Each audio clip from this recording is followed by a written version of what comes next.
Happy 4th of July, everyone. I hope you all had a safe and fun Independence Day. There's not going to be a new episode of 100 Days of Mothman this week, but we'll be back next week. In the meantime, enjoy a special Best of replay featuring Steve Ward, Seth Breedlove, and Linda Sigman, three incredible voices from our first three episodes. And if this is your first interaction with this podcast, welcome to this summer's limited podcast series, 100 Days of Mothman, brought to you by the Caffeinated Cryptid Podcast Network.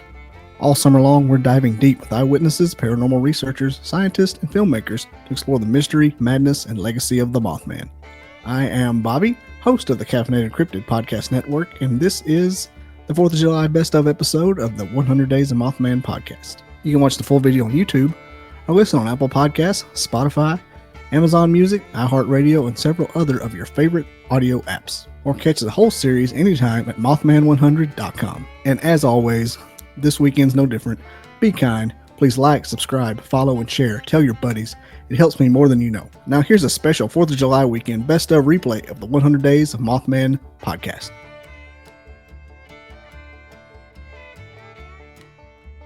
The car hit 100 miles an hour, headlights slicing through the dark. It was still behind them.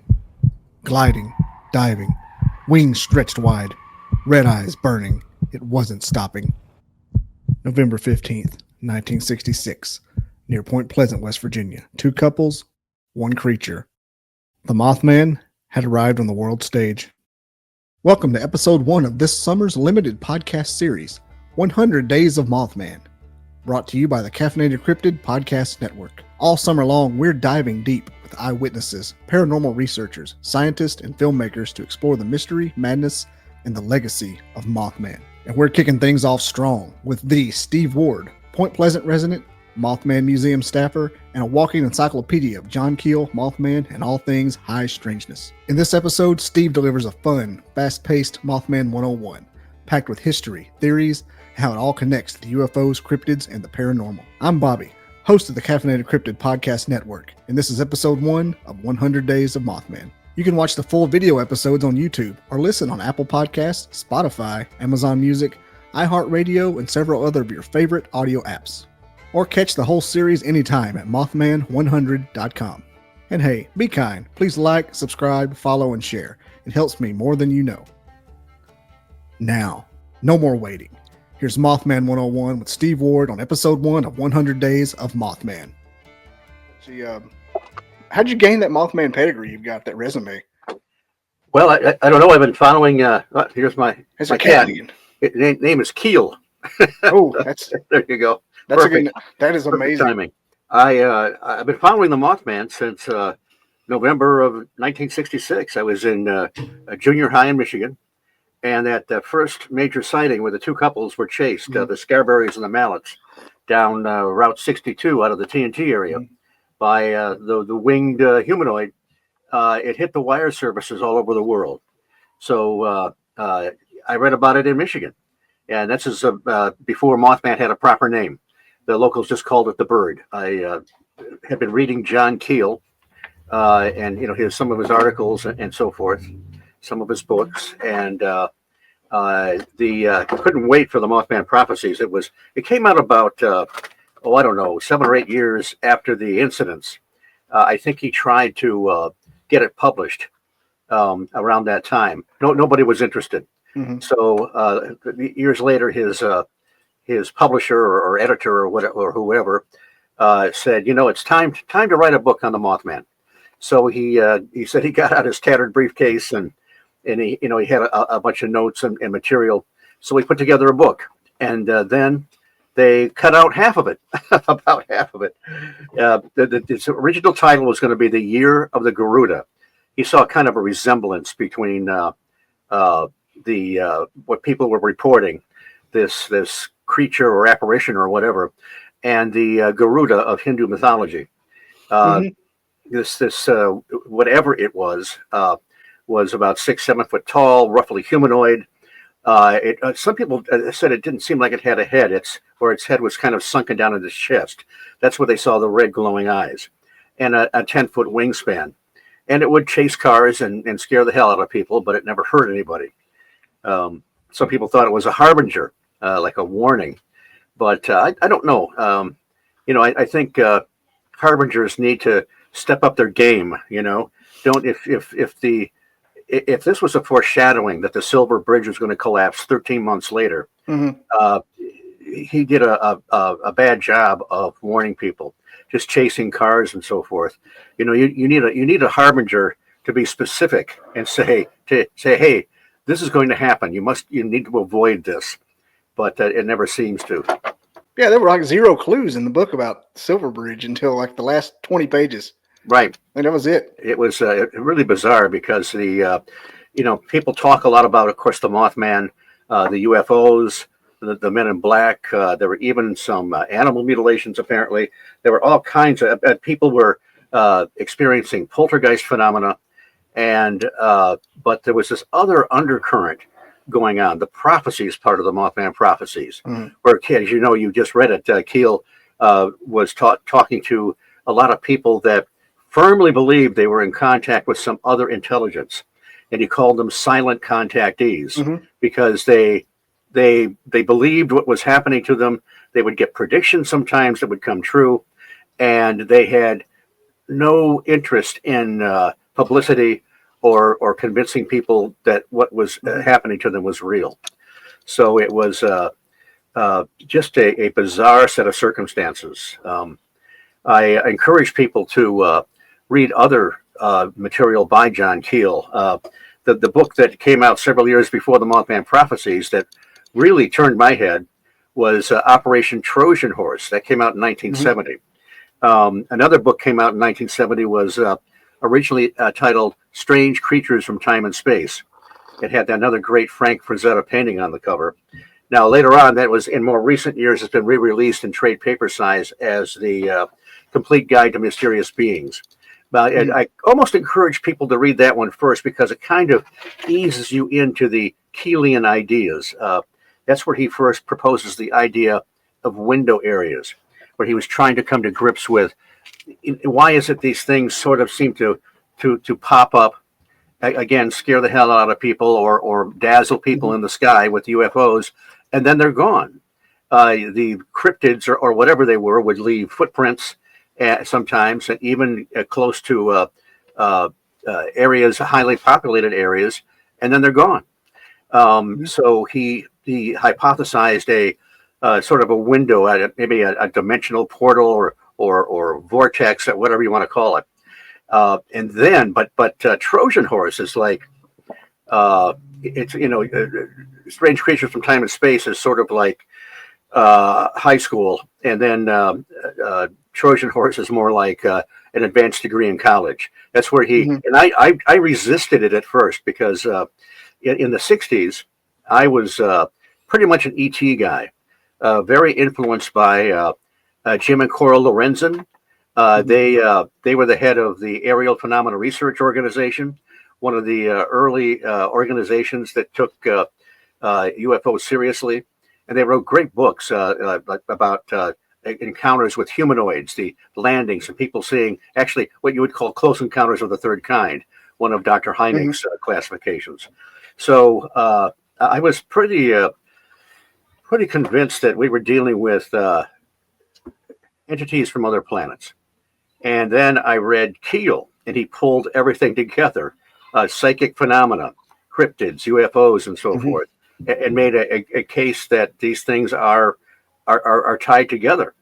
So that was, and then after that, I read another great author is Jacques Vallée. He's still alive, still writing, and he one of his early books was Passport to Magonia, and that's where he pulls together elements of folklore, different traditions, and some modern day UFO experiences. For example, people that had encounters with the fairies, the little people, the elementals, would have missing time and be whisked away to some maybe an underground kingdom or a cavern or something like that. And the more modern day version, the people would have missing time, but they'd be aboard a spacecraft or what have you. Sometimes people said they've been taken underground to some kind of facility. There are many, many parallels there. So those two men, Keel and Vallée, really changed my thinking. You mentioned the fairies. I had one of the biggest aha moments, to lack of a better term, when someone mentioned that the Fae were the Fae connection and the Bigfoot connection was like hand in hand. And then Keel mentioned it a ton of times in his book, The Mothman Prophecies, and like the connections with the searchers, the Men in Black, the searchers with the Right. like Indrid Cole, like a lot of their in and out interactions were just like the Fae. And it makes you wonder if, like, he compared a lot of the things that happened to like the imagination of the time. Like if something was trending then, the aliens would appear as something that was trending then. And back then in the Middle Ages, the only thing they knew was a fairy was being like a little flying creature, and so that's where they appeared it to him as. Well, he talked a lot about what he called the Mm-hmm. reflective factor. Mm-hmm. Yeah, that's what it was. I couldn't Right. remember. So it's like a tulpa, basically. Right. It kind of mirrors Mm-hmm. the consciousness, the human expectations at the time. Kind of uh, following Carl Jung. He wrote the book "Flying Saucers: A Myth of Things Seen in the Sky," and his colleagues thought he was crazy. They couldn't believe that he gave some credibility to these things being perhaps temporarily real. That was what Keel was all about. He thought these things were temporal, and of course he used the term transmogrification, paraphysical, and but and and actually toward the end of the 60s he had completely rejected the extraterrestrial hypothesis. Now in later years he kind of backtracked a little bit. There's a great interview, I think it's been republished in one of the anthologies. Can't think of the name of it right now, but he was interviewed by Richard Toronto. Now Richard Toronto is known for his books on the Shaver mystery, a whole nother show. But he wrote War Over Lemuria. He wrote Shaverology, and he had a I guess you'd call it sort of a fanzine that was published off and on for many years called Shavertron. Well, they're actually, those are gathered together in 4 different volumes, and in there he scored a interview with John Keel. And Keel, it was interesting because he said, he actually left the door open for the extraterrestrial idea for some of the experiences. And he did say he believed that there was more than one answer to these things. But one thing that was very interesting, he said that the term, he used the term ultra terrestrial. And that was actually, he wanted to get away from extraterrestrial because he didn't know for sure that that's what they were, And so ultra terrestrial is just kind of I guess you'd even call it a literary device to indicate that these things might be. He thought a lot of these things were a natural condition of the planet, and he did say that he borrowed that term from Ivan Sanderson. Ivan Sanderson, the great British naturalist, transplanted from England, living in New Jersey, a friend and colleague of John Keel. I actually saw them on a. I don't know if you kids out there remember UHF channels. Oh yeah, I'm 40. I definitely remember them. But my grandparents gave me their old black and white TV when I was a kid, and which had UHF channels on it. And there was a local station in the Detroit area, Channel 50, and they would pull in a lot of syndicated shows from New York City. And one of them was called Alan Burke. And one night he had Ivan Sanderson on talking about the Bermuda Triangle. And John Keel was in the audience, and he came up to the, even back then they had the microphone where the audience member could come up and ask questions or whatever. Well, he had come there with Sanderson, and he had some things to add. So it was pretty cool to see both Sanderson and Keel on the television. Now, he was the biologist, wasn't he? The zoologist, Sanderson? Yes. Yep. He had a TV show, I think, on NBC for a while. He wrote some great books. The Invisible Residents and Uninvited Visitors are 2 that I highly recommend. Cool. Yeah. When I started digging into all this, looking in, I've done documentaries, and I've seen the movie. Obviously, I watched it all through college, and I didn't really know like the layer 2 of it. I knew the surface level stuff that everybody knew, And I started like, let me see if I can get John Keel on the podcast. I'm like, okay, he's been dead a while. And I started looking around, Ivan Sanderson, like, no, he's dead. But yeah, it is amazing. And like you said, the localized visions, and he even tracked back to, Travis Parker down, or Calvin Parker down in Pascagoula, Right. the next state away from me. I'm here in Alabama. Okay. But yeah, I was chatting with him kind of on the text before he passed away.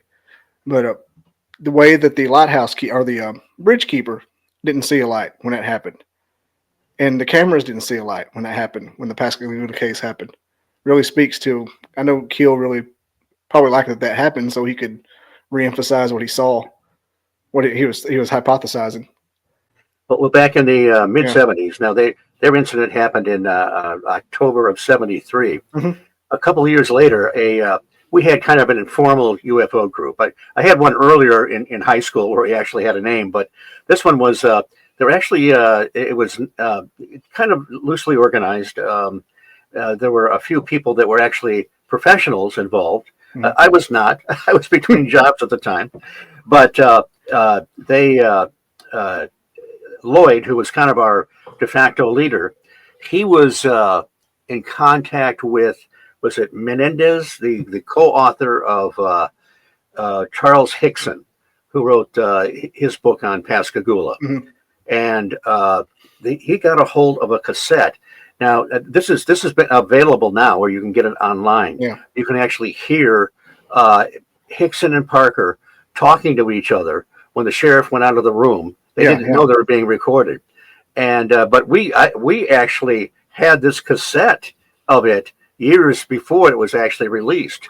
So you hear these guys talking, saying, "Did you see that?" And I mean, these guys are freaking out, and you know they're not faking it. You know they had a real experience, and so that was pretty interesting that we had that scoop years before anybody else did. Yeah, to me, that tape you're talking about is probably one of the best pieces of evidence as far as all things tying together that there is available. That's not just a video of something in the sky, Right. But whatever happened to them, they saw it. It was real to them. They had a real experience. Calvin came on this radio show I've been listening to for like 30 years. He came on there twice, and they actually did a full episode with him. And so yeah, it's back and forth. I feel like I know him as much as he's been on there. I really did like how Keel, he put that out there. I didn't think about it being in the same time period, and then he started describing it. Holy crap! It's really tying together. Yeah, there was a wave of landings, humanoid reports in the fall of 1973, and when I went to the MUFON symposium in 1976. This was actually 10 years after the swamp gas fiasco. If you know your history, 1966, Yep. Dr. Hynek was dispatched from Blue Book when there were a wave of UFO sightings, and he suggested that on air, live on air, that possibly some of them might be due to swamp gas, which was probably ridiculous, but he had to straddle the fence. He was still tied to the Air Force. And so that was that was pretty. That made a big splash. Well, 10 years later, he was at this symposium, and the name of his talk was "Swamp Gas Plus 10 and Counting." And so he talked about those days, 10 years before, and some of the mistakes he made. He had separated from Blue Book some time before, and he had started the Center for UFO Studies in Evanston, Illinois. And so it was. I even have that recorded somewhere. So that was really, really cool to see him. Now, at the same place was another guy named Dr. David Webb. He wrote a book that was published by the Center for UFO Studies called 1973 Year of the Humanoids. And he documents a whole series of humanoid encounters during that time period. And I got a chance to talk to him. He was a Keel fan, by the way. So, and a lot of, when I was at the symposium, I was like one of these guys that had just gotten religion. I couldn't shut up about John Keel and the paraphysical, the paranormal aspects. And some of these people were looking at me like I was an insurance salesman and it was 11 o'clock and they wanted me to get out of the house. So hmm Yeah, Keel was he the first one that suggested that ultra dimensional aspect of it? no, I think you go back, you can find there was a guy named Meade Lane Hmm from Borderland Science Research, and they used to publish a magazine called Round Robin. So there were others that approached the dimensional aspect, but he's the one that really pulled all these things together. People ask me, well, what was the Mothman? And I would say, well, if you Keel talked to a little over 100 people that year hmm between December. He didn't get down there till December '66, and then December '67 was when the bridge collapsed. Um, he the description of whatever this was generally the same. 6, hmm 7 foot tall, again, 10-foot wingspan, red glowing eyes. And well, some people just saw a big bird, hmm and a big ugly bird. Tom Urey saw essentially a thunderbird, hmm which may or may not be connected. And I talked to him. He's no longer with us, but at a Mothman festival several years ago, I talked to him. He believed originally that the others that saw the Mothman saw what he did, but due to the freak out factor, they added details. But then he was traveling to Katanning, Pennsylvania in 2002. That's where they filmed part of the Mothman prophecies. hmm They substituted Katanning for Point Pleasant. And he was there going out there with Marcella Bennett. Now, Marcella Bennett saw this thing just a few days after the first sighting. She hmm and her brother went out to a friend of theirs that lived in the TNT area. Now, the TNT area was where they made explosives during World War II. It's the McClintock Wildlife Area, but it's had the nickname of TNT forever, even though the most of the structures were taken down. There's still some remnants out there, but they went out there to tap on the window and maybe freak out their friends. The parents weren't there. The kids were there. hmm She's walking back with her infant child to the car, and her brother's trying to get her attention because there's some kind of a strange light up in the sky, and she just does not interested. And then this thing, the Mothman, whatever it was, rises up off the ground, and she collapses. She actually dropped her infant child. Turned out the child was okay, but it took her a while to recover and pick up her child. They ran back to the house. They ran in the house, and whatever this thing was walking back and forth across the porch. So, a lot of people had close experiences, but the thing is that it didn't always flap its wings when it took off. It would take hmm off straight up like a helicopter sometimes.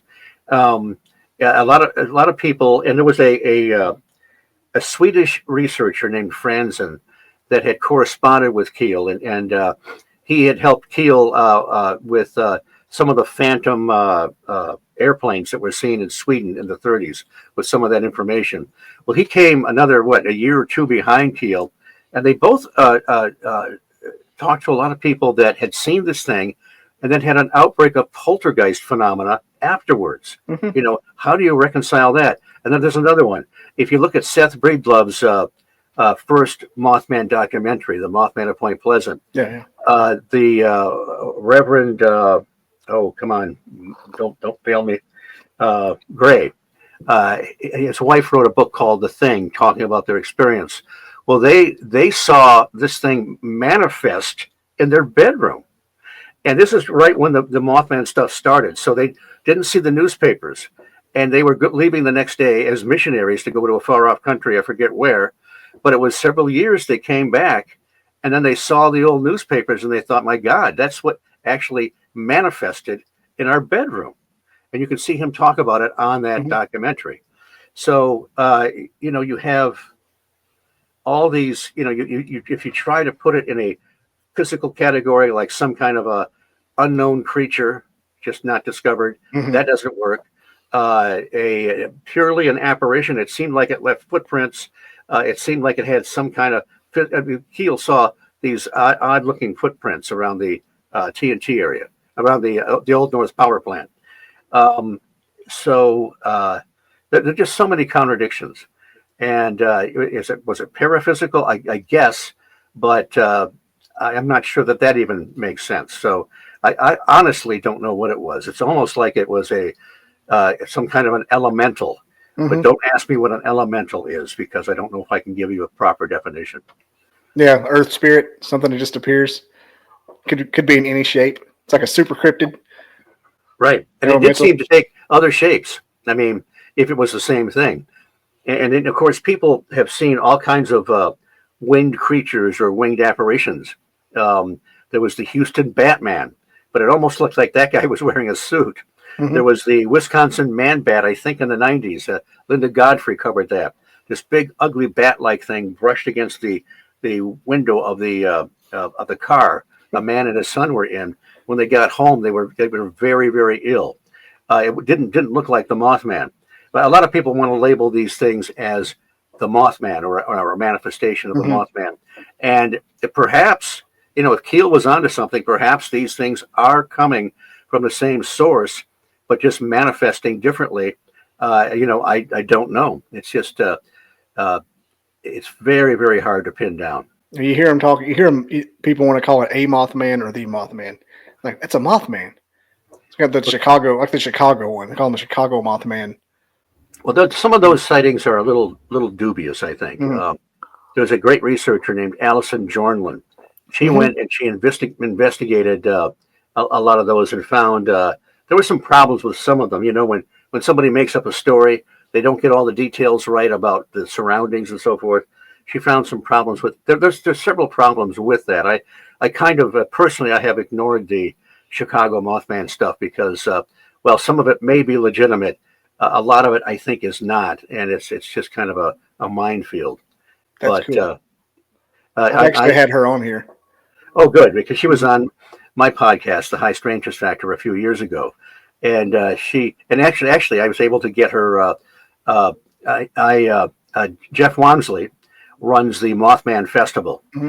and I have his ear, and occasionally I've been able to recommend a speaker. I want people to know he's his own man. I can't. If you come to me, I can't guarantee you're gonna. Hmm. I can get you in as a speaker, but I was able to get Allison in on the last speaker on Sunday one year, and she was excellent. So, and she was also, like I say, on my podcast.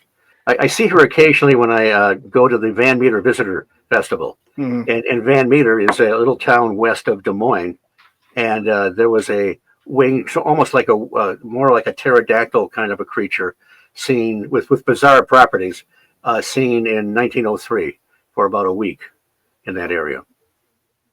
Seems to be a lot of the pterodactyl pterosaurs going around, and it speaks to the only one person can see the thing, because if there were like a breeding population of pterosaurs, a biologist and an ornithologist would have horned in on them by now. I would think And so, I something would. that big, and even some of the claims of the thunderbirds. Hmm. It's but the Van Meter visitor had a kind of a horn on its beak, and it seemed to have Hmm. some kind of a light on its beak. It also gave off some kind of a vapor. Fill in your own joke there, where people Yeah. would have missing time. So you have this entity which is not a leprechaun or a apparently a humanoid from a spaceship, but you still have the missing time problem. And you'll find Linda Sigman had the same situation when she said her encounter. She and her boyfriend both had missing time.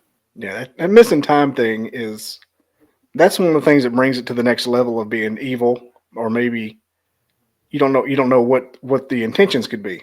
Like why miss time? What's the purpose of it? And John Keel mentioned that it was to have the person deliver a certain package across the country, and so it would always be linked to a human when there was evidence sought. Right. He You thought know, that in some cases people were being manipulated mhm.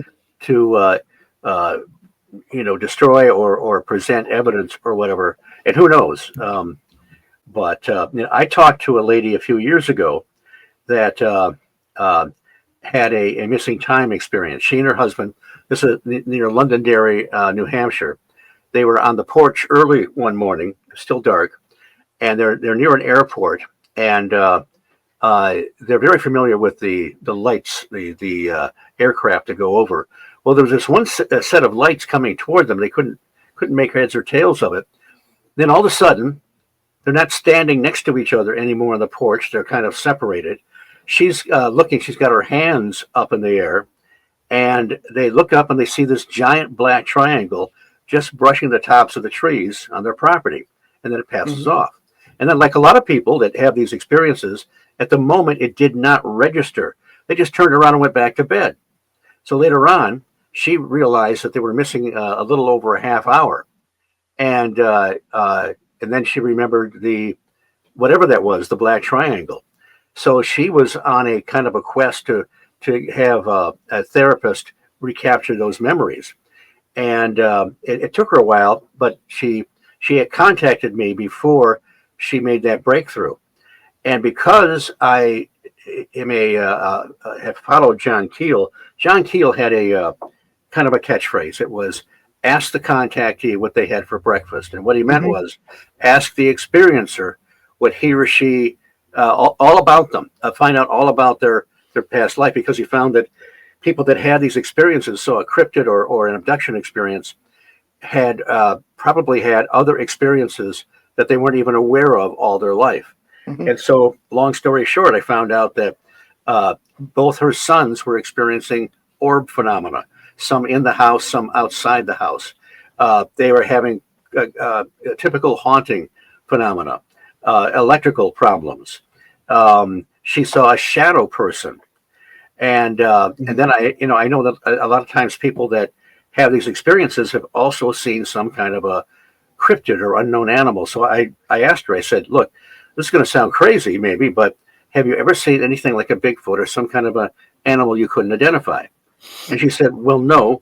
And then she said, oh, wait a minute. My mother-in-law and sister-in-law saw something near the property, and this thing was seen more than once. And what it was, it looked like a black panther, but standing on two legs.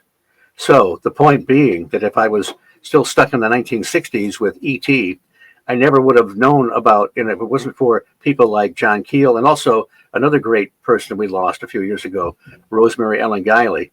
She's the one that made connections between shadow people and people that were having abduction experiences. But anyway, if it wasn't for people like that, I would not have known to ask these questions, and all this information would have just been below the surface and maybe never come up. It seems odd that particular tie-in between the paranormal and the extraterrestrial and the cryptids made like a surface in like the 70s and 60s. It just disappeared until about 10 years ago.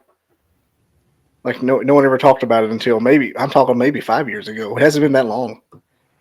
But it's just now getting really investigated once more. That's all anybody talks about now. Cryptids? Yeah, the cryptids with the paranormal and the UFOs all being the same phenomenon. Well, a lot of people just still resist the high strangeness aspects in cryptids, and I think that it may, Keel, when you go back to Strange Creatures from Time and Space, he talked about Type A and Type B cryptids. He thought that while some were definitely paraphysical and temporal, he thought that there were some that were probably just unknown animals, and he gave the example of some of the perhaps water monsters and even the Yeti. Now that was back in 1970. He may have changed his mind, but I have been following the works of F.W. Holliday, Chet Holliday, and he's written a series of books. Another great, no longer with us, but he wrote a series of books about Loch Ness, which convinced me that Nessie isn't just an unknown giant slug or plesiosaur. That there's something truly bizarre about the manifestations of that, whatever it is, and everything else, the UFOs and so forth that surround the loch. Also, he thinks that Nessie has some kind of otherworldly or the paranormal-ish aspect to it. Well, his first book was called The Great Orm, O-R-M, of Loch Ness, and orm is just an ancient word for worm. And when he actually saw it a couple times himself, he said he rejected the plesiosaur idea, but he thought it was sort of an oversized mollusk of some type. And his candidate was the let me get the Tully.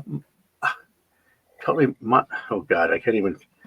Garium. It's some kind of an old kind of a sea slug. The problem is It's been extinct for, I think, millions of years and didn't get that big. But that was kind of the idea. He thought it was just some kind of an oversized slug. And then in his next book called The Dragon and the Disc, and it's got other names, it came over here originally as Creatures from the Inner Sphere.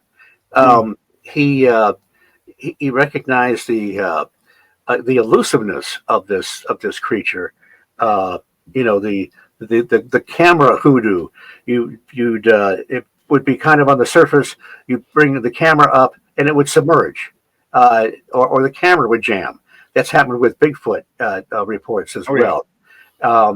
But and also he to kind of support that, he investigated some of the creatures, some of the same types of water monsters, for lack of a better word, in Ireland, and sometimes they called them horse eels over there rather than the water horse.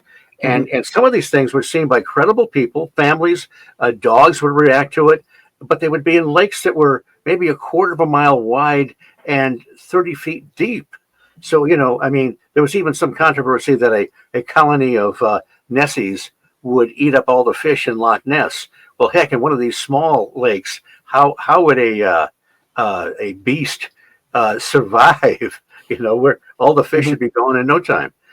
So there were many problems with Nessie as just a straight flesh and blood creature. Now, I mean, a champ may be something. Champ's in a much bigger body of water. It could be a whole different ball game. But there was an incident.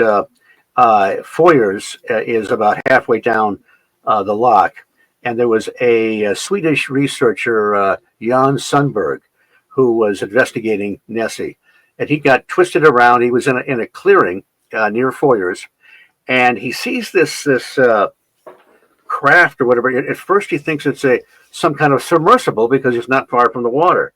Then he sees these three guys in some kind of a suit, and he thinks at first they're diving suits. And he takes a closer look, and he thinks, no, there's something wrong about this. And they get in this thing, and they take off at a 45-degree angle. Holliday himself saw UFOs a couple times. And then there was the bizarre. They did an exorcism of Nessie. There was an Anglican priest named Dr. Donald Olmond that wrote in his book that he thought Nessie was not a flesh and blood creature, and so that got Holliday's attention. So he contacted him. Now Olmond had seen these things, these water beasts, a couple times. He saw one in a loch in Scotland. And a Norwegian sea captain said, I'll show you where they are. And he took him to a fjord called the Fjord of Trolls. And on the ship, a couple of these things, they see the humps coming toward them.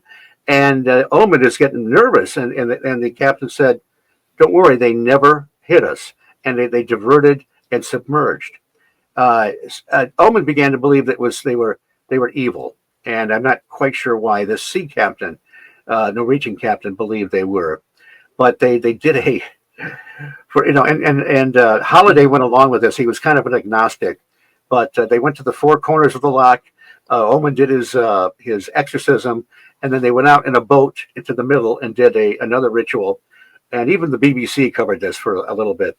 And so they came back. They borrowed a boat from the Careys. Mr. Carey had been an RAF pilot, and so and Holliday was exhausted. So I don't know what they triggered, but Mrs. Carey was very psychic, and she told Holliday wanted to go to that spot where Sundberg had seen the craft. She said you should not do that because she said you might be abducted. So I don't know about that, but anyway, so they're sitting there in the front room, and all of a sudden they hear this thundering roar, and they look outside, and there's this like a small tornado, a funnel spinning around, and Mrs. Carey sees a thin beam of light hit Holliday in the forehead, right where the holy water was placed during the ritual. But Mr. Carey, who's got their back to him, he's mixing a drink. he hears and sees nothing. So maybe we don't know how many drinks he had. Maybe that was maybe he was insulated from that, and then that was it. And then so I mean, what a bizarre experience. Presumably the ritual triggered something. I don't know. The next morning, Holiday's up early, and he's kind of gazing out the lot, and he looks over toward the road, and he sees a man in black standing there, and it's just standing there solid. It's almost like there's no detail on it. These I got the impression. These two-dimensional blackboards you see along the road, whether they're or the a cowboy. Yeah, right. So he's does the double take. He walks over to it. He's going to kind of brush against it, pretend like he tripped or something like that to see if it's real. And he hears a pop, and it's gone. A year later, almost to the day, he has a heart attack near that same spot, and he realizes that as they're carrying him on the stretcher, that's where he saw this apparition. So I don't know what to make of all that, but it suggests that perhaps Nessie isn't just an unknown water creature. Maybe there's something else quite bizarre there. But anyway, Holiday's work is very interesting. His third book, which Colin Wilson published after his death, after Holiday's death, called The Goblin Universe. And that's fascinating. That's where another one where Holiday tried to pull everything together. The introduction by Wilson is worth the price of the book.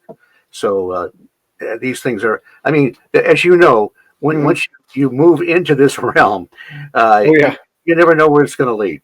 It is a rabbit hole upon rabbit hole. Yes. I had no idea there was that kind of aspect of the Nessie thing. Now you make a lot of people would just ignore that and disagree. But I think there's something really really bizarre there. You talk to enough people, it's hard to disagree with it. Even though it's like anecdotal for the most part, like people say the same stuff. I've seen some of the stuff in John Keel's book that people have told me on this podcast about. Whoa. Yeah. Yeah, he was way ahead of his time. I saw a shadow dude at a window area down here in Alabama. Like a year ago. Well, maybe less than a year ago. And they're like, you just got to embrace the woo, man. I'm like, okay. And I thought, when it's getting kind of dusky, dark outside, and your eyes kind of play tricks, I thought it was just like my eyes like forming, but it was like a thing. Not like a straight up person, but like a blob. I have been with people in the TNT area where they have claimed to have seen some kind of a shadow person. Now, I didn't see him, but I don't really experience much of anything. Yeah, me neither. That's why whenever I say it, I'm just like, this is like the only thing I've got. Besides synchronicities and angel numbers, I'm real big on those because for some reason I'm open to them. I don't know why. But there was that TNT sighting where, John Keel was inside the building himself with his flashlight. And like the big metal clang and what's her name screamed, but he didn't hear a thing. Right. And I was like, what does that mean? Like this guy's like, he would have heard that. That would sound like the world ending.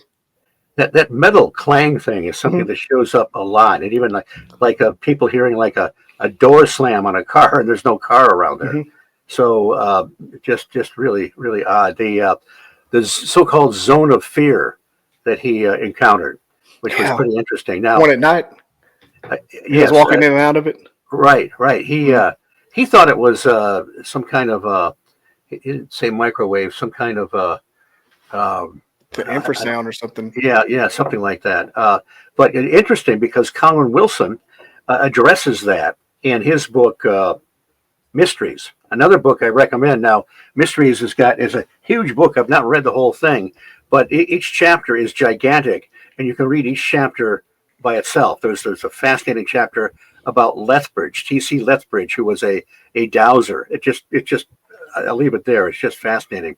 But there's a chapter called something like Mysteries of Time and Space, where he compares Keel's research, Holiday, the Nessie guy, Lethbridge, and some others, and brings them all together. Well, he addresses that zone of fear, and he thinks that Keel was wrong, that it wasn't some kind of a artificial, not microwave or whatever. He thought it was. He called it a ghoul, And now that definition, as far as I know, comes from Lethbridge, the dowser. A ghost, obviously, is an apparition, but the ghoul is used as a term when you enter an area or a house. Sometimes you have that feeling, a negative feeling or feeling of dread. That's a ghoul. So that's what he thought Keel experienced was some kind of a ghoul or negative energy, perhaps connected to the Mothman sighting. I don't know, but a couple friends of mine, when Keel came to Point Pleasant, when they unveiled the Mothman statue right there in the heart of downtown Point Pleasant, they took him to lunch, and he told them all kinds of great stories. And they asked him if he knew where that was, and he said no. And I can understand that because I was down there in 1977, and back then you could just drive around the TNT area. And I had no idea where I was going, but I had read the book, and I was just fast. I went to the Old North Power Plant, which was still standing, but I drove around the area. But when I came back in 2006 for the first Mothman Festival, I have no idea where I was driving. So I can understand why Keel wouldn't be able to find that particular spot. Yeah, especially if it's in like a management area like it is for the wildlife. Those have roads that intertwined and loop-de-loop and connect and back and forth. You don't know where you're at. You just go to the end of one and find the main one when you're done. Yeah, there are a bunch of roads in the area, and there are if you go north on Route 62, make a right or go east on Potter's Creek, and you count down the igloo roads to your right. The seventh one is the one that they take the tours to. You can actually the Mothman Museum will give you directions on how to get there. You can park there, and you can actually walk into some of the old bunkers. There's 100 of these concrete igloos or bunkers where they stored the explosives during World War II. Most of them are not accessible, but there are a few that are accessible on that road that you can check out. Can you walk to where the original Scarberry sighting was, or get to that? Yeah, yes. There's if you the road before that is the Fairgrounds Road. You go east on there. You'll come up and you'll come to a point where on your right is the Farm Museum. On your left is the Fairgrounds. Well, there's a dirt road just before the Fairgrounds, and you can make a left on that, and you go up. Now there's nothing there. There's just an open space where the Old North Power Plant stood. But you can park on that road. Jeff Wamsley, a few years before she passed, he took her out there and he said, "Okay, Linda, now tell me everything that happened." And the first thing that happened was the two couples were in the car. They were coming south on that dirt road by the Old North Power Plant. And Linda saw somebody in the road, which she thought was somebody in the road. She said, "What's that man doing there in the middle of the road?" Well, that man's spread his wings by 10 feet. So there was something was up, and it shuffled off toward the Old North Power Plant. They noticed the red glowing eyes, and they got the hell out of there. And then they were chased into town. Doing 100 miles an hour. Yes. And I had a chance to talk to Roger Scarberry, who was driving the car. He had been quiet for about half a century. Steve and Mary Mallett, after they gave their initial interviews, kept quiet. They haven't talked to anybody. I talked to Linda Scarberry several times before she passed. Jeff Wamsley was her paper boy, and they lived on the same street. And she would, starting in about 2006, she would come down to the festival and talk to people about her sighting. Well, just in the last few months, Roger Scarberry contacted Jeff Wamsley, and they made the initial contact, and they were going to do the interview the next day. And Jeff just said, "Roger, just tell me, did it really happen?" And he said, "It scared the hell out of us."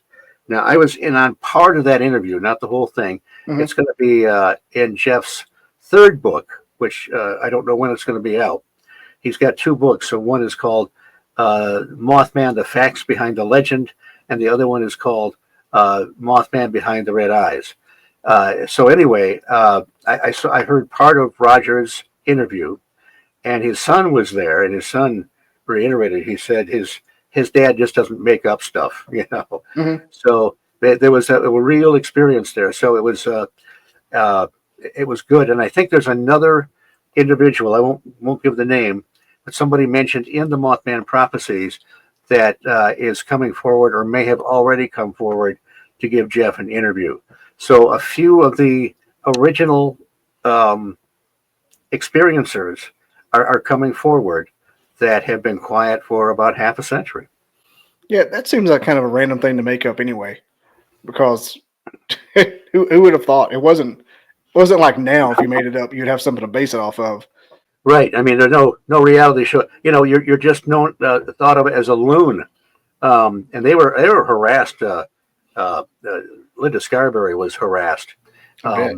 Merle Partridge, that he lost his dog Bandit when he saw some strange lights. Mhm. It was a couple days before the first Mothman sighting, The dog and got abducted. they would call him and harass him on the phone and make fun of him. So yeah, it was and I talked to a lady, maybe it was last year, a local, and she said, you just if you had an experience like that, you just kept your mouth shut back then, Mhm. because people just would not accept it. Now here's a thought you just made me remember. Were they trying to associate the dog at the Scarberry mallet sighting to Bandit? Is that I think some were, but it's like an hour and a half away. I don't yeah. think that makes sense to me. But Yeah. I was just asking because they mentioned it like you mentioned it in your book, and it came from John Keel's book. But like they mentioned it really hard, like dog bandit, like it happened like a week before. right. I don't So know. I doubt that. I don't know what to make about Mothman. It just seemed so specific. And we saw a dog. How did you know that you saw a dog? That's the only part of the giant Mothman doesn't get me. It's why did you note the dog in your story? Must have been a big dog. Well, there was another dog that was killed Mm-hmm. across the river, kind of on the north end of Gallipolis, is Georges Creek Road, and apparently Keel mentions that in one of his articles. But apparently there was a lot of UFOs on that road back in those days. But there was a crop circle, like a landing, and a dog was crushed by. It's gruesome, but by whatever this was that came down, that wasn't really heavily publicized. So I don't know what to make of that, but I'm thinking Like something landed on it. aliens need to be kinder to our animals. Seems to be a trend. Sucking them dry. Bloodmobile. Oh God, yeah, yeah, that was bizarre. And then Keel said he actually called up I don't know, some the company or whatever, and asked if they'd had other incidents like that, and he got hung up on. I can just picture like Life South Blood with their giant bloodmobile, because now it's like a full on bus. Yeah, So try to get that. that's a creepy story. There's a in some of there's like several anthologies that have been published Mm. with Keel's articles from different magazines over the last several decades and before his death, and in there he talks about some of those kinds of incidents. Now, did you move to Point Pleasant because of this, or was it just haphazard for a Yeah, job? well, I was I got a divorce and I had to live somewhere, Yep, makes and sense. I never seriously thought about moving to a place that was kind of my vacation spot. I mean, I was down there in '77. 29 years later, I went to my first Mothman festival, and it had been coming ever since. And since early on, I was a happy-go-lucky guy, going to the festival, getting the fever, buying everything with Mothman stamped on it, Yep. T-shirts, books, trinkets, whatever. But then I became slowly absorbed. I do the emceeing. I speak there. I go into the TNT area before the TNT hayride on Saturday night to set up some creepy crawlies with red and light up their eyes and so forth. My buddies fly the Mothman that's hanging up in the Mothman Museum. But so anyway, I become very much a part of the festival. So yeah, it was just the thought came to me. Well, maybe I could find a. I wasn't having any luck finding apartments where I was living, and they were just too expensive. I had so many books that I needed a 3-bedroom apartment at least, but I couldn't afford that. So anyway, I've got this. Jeff Wansley told me about this little house here for sale. I'm living right on the same road that the Scarberries and the Mallets were chased by the Mothman. So that's pretty cool. But and I have the 2 men in a truck that moved me down here. Boy, they worked their tails off. I mean, they were really good. But one of them said that I had more books in his hometown library. So there you go. You're like that old man on the Twilight Zone. Exactly. Yes. All this time to read. Yes. Sit on your glasses. It isn't fair. Yeah, that's cool though. I wonder just how intrinsic. I just wondered how dug in you were to the area. Sounds pretty dug in. Well, it's yeah. I mean, I could literally walk to work if I wanted to. I work at the Mothman Museum on Saturdays, greeting people and answering questions. And the Mothman statue is right nearby. So if people want their whole family in the picture, I can do that. They don't have to send the kid out they don't like to take the picture. You know, I can get everybody. And then of course, oh, go ahead. Yeah, no, I was going to say I think we're going up there because I'm going to wrap this series up in September and kind of do like a on the side documentary in Point Pleasant. Haven't decided yet. During the festival? Mm-hmm. Okay, very good. What you want to do is you want to get to the only thing that costs a few bucks. Now, Saturday and Sunday we have speakers all day, and they sometimes they show documentaries or whatever down by the amphitheater. They set up something there, but what you want to do is stand in line, get your ticket Saturday morning. This goes for everybody for the TNT hayride on Saturday night. We take people to the Farm Museum, which is part of the general area of the TNT area. We have 3 tractors, 3 carts. 2 carts are like proper hay rides with bales of hay. They usually give me the old man cart with the nice, comfortable seats. Mm-hmm. And like I say, I go in ahead of time, set up a few things like giant spiders with glowing eyes or whatever, and cobble together a few creatures. And but the real the area itself is kind of like the star. You don't really need anything out there. And so we take people in. The men in black try to turn you away. There's 3 guys there with bullhorns. They're telling you it's a restricted area and all that stuff. Yeah, they're a riot. And they're pointy fingers. Yeah. And then they it's just a blast of the back and forth with people on the cart and of course the John and Tim Frick, they take the Mothman, they hide behind the old acid plant, and they run a wire, and they've got this ingenious low-tech hand crank delivery system to fly the Mothman down, and then they crank him back for the next ride, and they light up his eyes with battery power, and they blast a sound effect. I can't say where they got it from because it's probably copyrighted, and I don't want them to be wearing ankle bracelets or go to prison. So anyway, there's this great howl that is accompanied, and then I shouldn't tell people this, but I'm going to. There's a few things you'll see, giant spiders and that kind of thing, kind of swinging in the breeze, and then toward the end, just when you think it's safe, there's a couple guys in ghillie suits that'll jump up and scare the hell out of you. Well, it is hard to find a place to stay. There are several chain hotels, motels across the river. The Low Hotel is shut down now. It's been sold. There was some fire violations, I think, but they shut it down. But anyway, the Low was extremely expensive. You'd have to remortgage your house to afford it, I think, for a festival. But some people drive a good half hour, even an hour, to find a place to stay. So there are wheels in motion to change that. But maybe in the next few years there'll be places that are a lot closer and more places for people to stay. But it is an absolute blast. I know they recommend like Huntington and Charleston, an hour away, 30 miles away. That's not too far. That's what I was looking at it. But yeah, I mean, there's so much to go down. Like, I shift gears a little bit. I was going to go back to the predictions. You know that you had the Pope, and Right. A few years later he got attacked by a knife.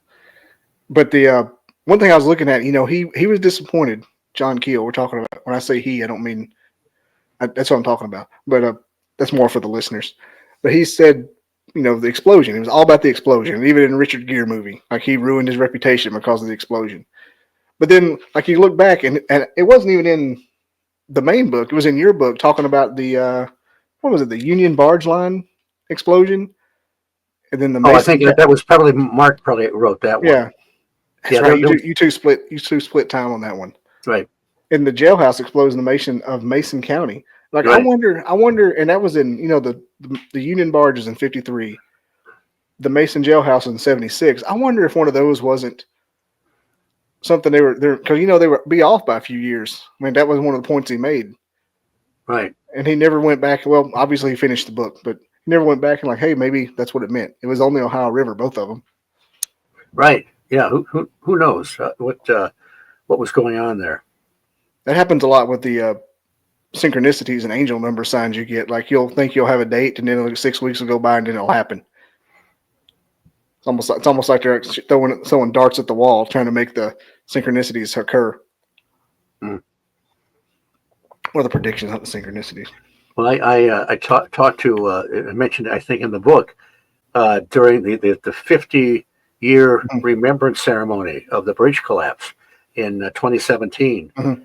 I met Bill Edmondson, who was driving across the bridge when it collapsed. And of course, people that have seen the movie, Richard Gere has all kinds of time to warn people off the bridge. When in fact it was people have said it was like 30 to 40 seconds that the whole bridge went down, starting from the Ohio side? I can't remember. He said now. Ohio side to the West Virginia side. Oh, okay.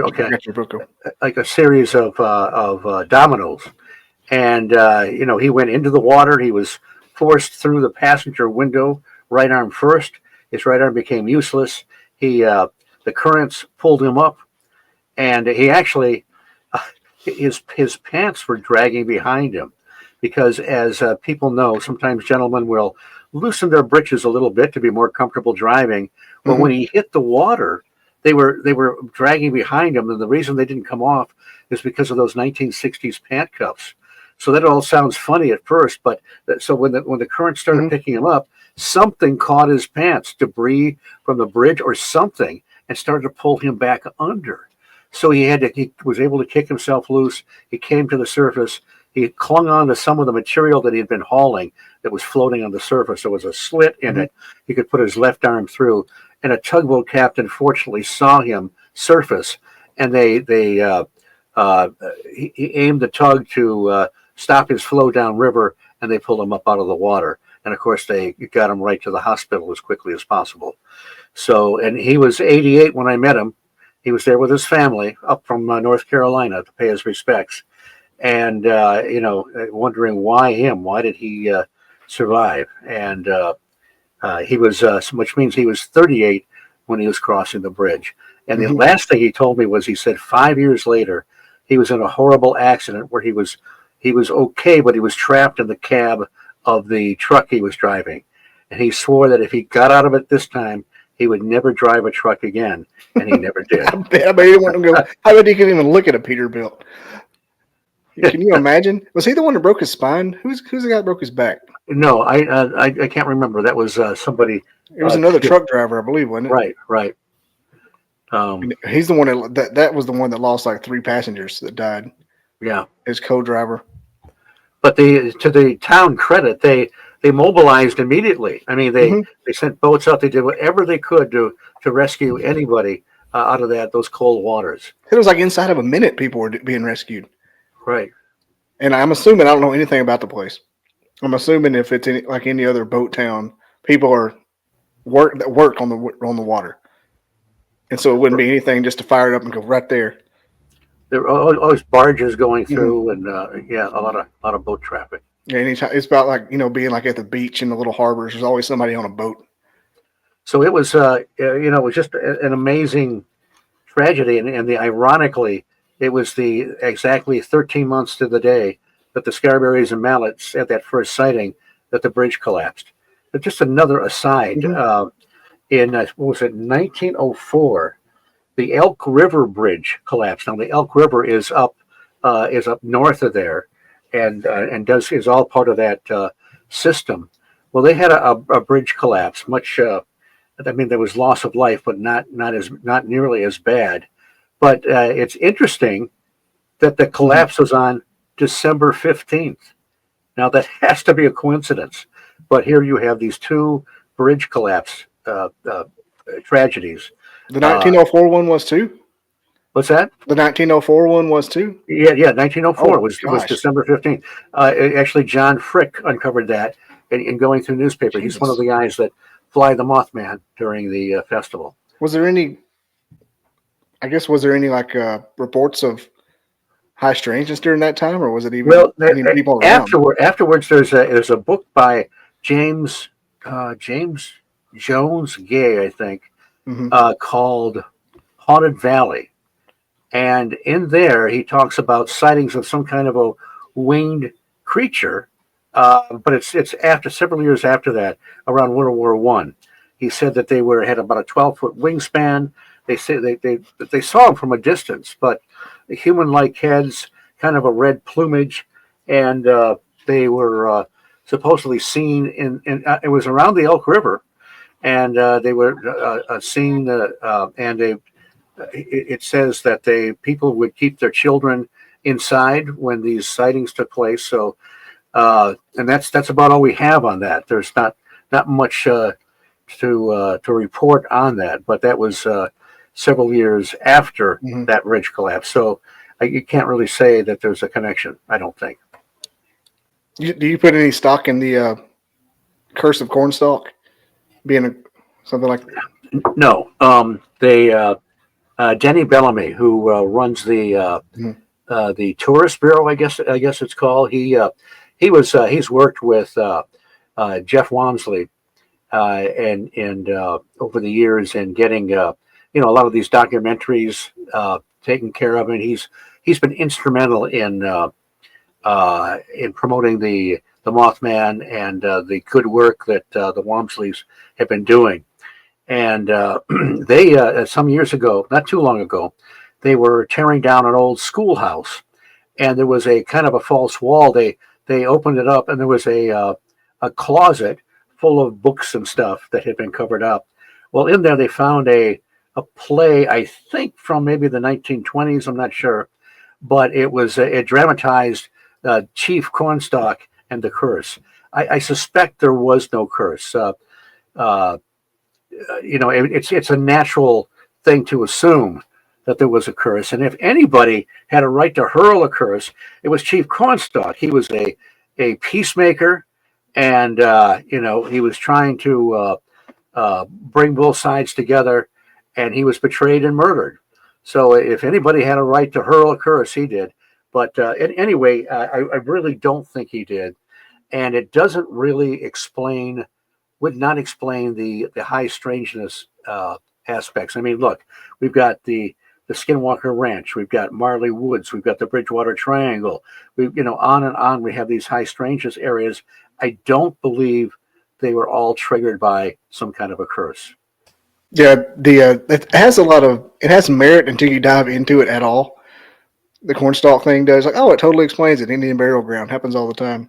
Then you got like what the searchers and the Men in Black, like what the Right. and like, wow, that's a very intricate curse. Have you talked to Linda Sigman yet? I haven't. She's coming in. I think March 2nd, like a month from now. Okay.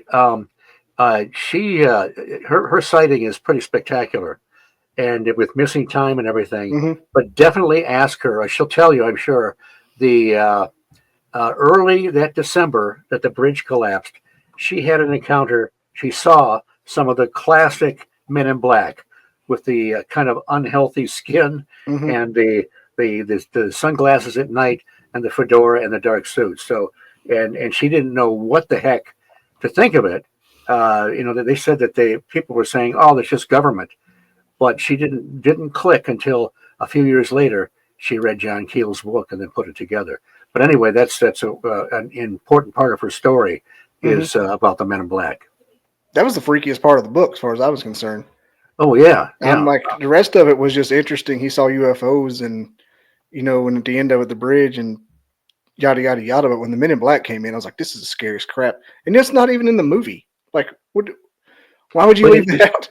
well, I'm sure they didn't do it because prior to that, there were two really silly movies about the Men in Black. Oh, So that I really? think that if they had done it, the way it was portrayed in the book, there would have been comparisons made. Now, Yeah, I had a it was chance like to 5 years before that. right. I had a chance to talk to Richard Haddam, who wrote the screenplay.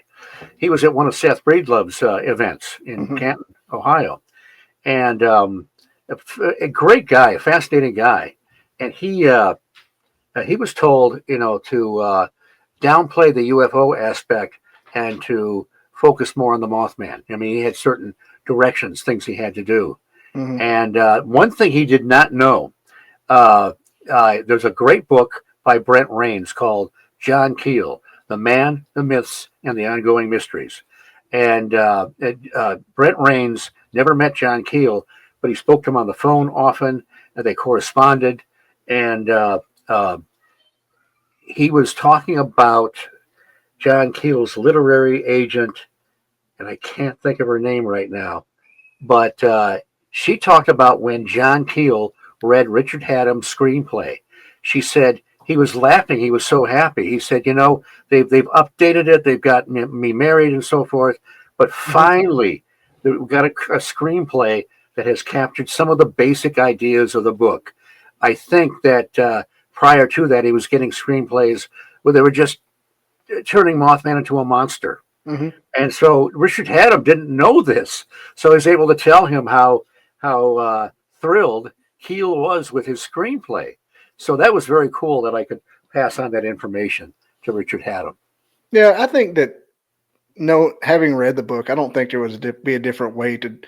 I mean, sure, you could do it like a little like reports, like a documentary, but making it a story. It wasn't like a story that happened. Right. It wasn't like you got the police lady. She was Mary Hire. I mean, obviously, but she didn't go in the water. Mary Hire didn't. Yeah. She was at a pharmacy or wherever, or she Right. was at work. Although Mary Hire and another woman, Mrs. Thomas, Mm-hmm. they both had dreams of Yeah, packages, Christmas packages yeah. floating on the water. How they tied that together. Yeah. And then, like the opening scene of the book is the 2 o'clock in the morning with Gerald Smallwood. Get off my yard with the guy that I always think is like a bootleg Robert Duvall. I can't never think of his name. Will Patton. Yeah. Always like the guy that's Robert Duvall, but he's not.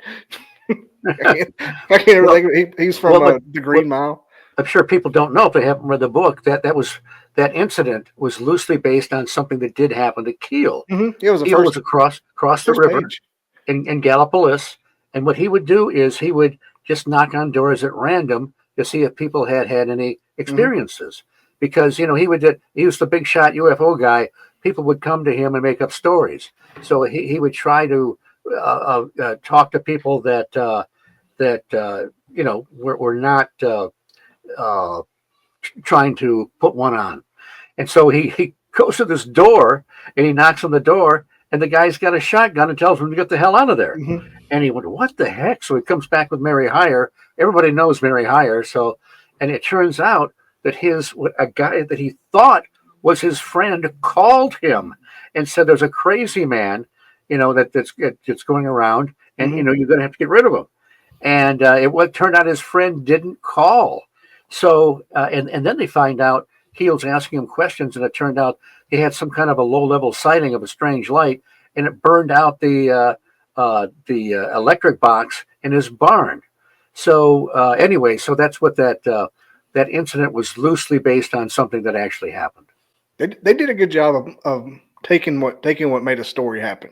Yes. And I'm supposed that Smallwood was supposed to be Woody. Woodrow Derenberger, Yeah, loosely. Yeah.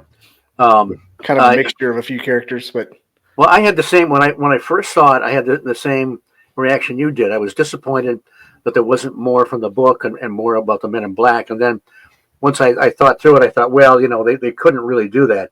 It has become one of my favorite films of all time. mm-hmm. I love the way that they put that together, and I'm a huge film score fanatic, Mm-hmm. and it was Tom and Andy did this incredibly atmospheric soundtrack for the film. Is that that's the music video at the end of it, isn't it? The bonus Well, track. that's actually there's two discs in it. There's one that is it's strictly instrumental, just Mm-hmm. by Tom and Andy, and then there's the other disc which is Low and King Black Acid, and they did a whole bunch of songs Mm-hmm. for the film, but only the Half Light is the one you're talking about. They Yeah, yeah. ran at the end credits, and then there's another part of another song where the couple is in the car, and the light Mm-hmm. that shines overhead. There's part of another song. The rest of them they did not, as far as I know, they did not use in the film, but they're pretty good. Yeah, with the welding eye burn. Yes, I can't think of it. What is that called? but the conjunctivitis. Yeah, I just saw it yesterday. Jesus Christ, I've had it before when I welded in high school. Not a big fan. Yeah, I've had that movie. I've had it on VHS. I've had it on DVD once. I've got it on DVD now. I had to rebuy it. I don't know where it went. I guess it disappeared. Mothman got it, and Well, then the original deluxe edition yeah, has a documentary in it as well. That came out at the same time as the film did. I have to look for that one. I had bootleg it for a few years. I had it on like a bootleg DVD that I found. Have you ever seen Dragonfly with Kevin Costner? What's it called again? Dragonfly, snake Uh, like the. no. If you like the Mothman prophecies, you would love Dragonfly. Scared the shit out of me. Like a better, because I was in college from 2002 to 2006, and for a couple of weeks I was in my apartment by myself. I had Dragonfly from. You remember when movie stores would sell their old DVDs for like $1, Blockbuster, Right. and my mom had got me that. She would just get one that looked interesting because I was in my apartment with no cable, and I watched that one afternoon. It was 1 p.m. in the summer in Alabama. It was bright outside. It's bright, and I was scared to death. And I've seen it several times before. I've still got it, and it's not a scary show, but that I'm real bad to get psyched out. And it had me turning on lights in my back room, opening doors. But you'll like it. It's in the same vein as Mothman. I don't know how true it is, but it's got that same kind of feel to it. Okay. Highly Worth checking recommend out. it. But yeah, I wanted to wrap up with a question. Like, the end of the book ended. The end of the book ended. Is that a phrase? The book ended with the Silver Bridge and like this whole wrap up. And you never know what's going to happen. What did he say? John Keel. In the book I've got, he even wrote like an afterwards from 2001. Right. That would have been uh, probably. I think he probably referred to the movie. There's a 1991 edition also Mm-hmm. where he has a long afterward, which was interesting. But He ends it with Charles Fort's question: "If there's an universal mind, must it be sane?" yes, And that's how it ends. And I'm like, well, what happened to Point Pleasant? Like, there, 46 people died, 3 people got swept away, and did this keep happening? Did the Mothman stuff end like then? Did the beeps keep the calls and the Men in Black and the searchers? Like, what happened after that? Like in the 5 to 10 years after that? well, people still have occasionally said they saw something like the Mothman, but things really calmed down apparently. Yeah, I was wondering, like, it ended like that was. I was talking to Joe Turry this morning or this afternoon. I'm like, I might start this whole conversation off with what's going on now. Like, what happened after that? Because I'm just forget about him. Well, there still seems to be a phenomena occurring around the TNT area. People Hmm. will still see strange lights now and then, but Mhm. everybody except me. But You don't got it. so now, and of course, the what led up to that was the the prophecies that Keel was getting from the silent contactees. And remember how they kind of coalesced. They said that, well, there was going to be some kind of an EM effect, whatever the heck that meant. And then they said, oh, it's going to be on December 15th. Electromagnetism. Oh, it's going to be when President Johnson lights the Christmas tree. And it's going to be 3 days of darkness and all these horrible things are going to happen. And of course, Keel, by this time, he said he bought it hook, line, and sinker. He's got his jugs of water up in his New York. Yeah, he had like a bug out bag in his car. Absolutely freaking out. And the Christmas tree is lit. Nothing happens. And then a few moments later, the blurb comes over about the bridge that collapsed between West Virginia and Ohio. And he was furious. I mean, again, if this is a harbinger, it's like misdirection. And, it's the silent contactees. There was an incident in the mid-50s. Charles Lawhead was a professor at the University of Michigan. He was in contact with a lady who was supposed to be psychic, and she's getting information from the ETs, the Space Brothers, and they're getting predictions. And some of the predictions come true, like they did for the silent contactees. And then the big one, he's told, okay, it's going to be the end of the world, December 21st or whatever it was. Gather everybody together on the hill. The faithful are going to be taken up by the saucers. And so he foolishly tells everybody about this. And guess what? The saucers don't show up. And that was about the end of his tenure as well, I believe. So, and there's another, I'm going to recommend another book. It's called Hungry Ghosts by Joe Fisher. Joe Fisher was in contact with supposedly several deceased people like World War II pilots and so forth, and even a woman from Greece that he's supposed to have been connected with through various incarnations. So he's contacting them through these mediums, and they're giving him all this information.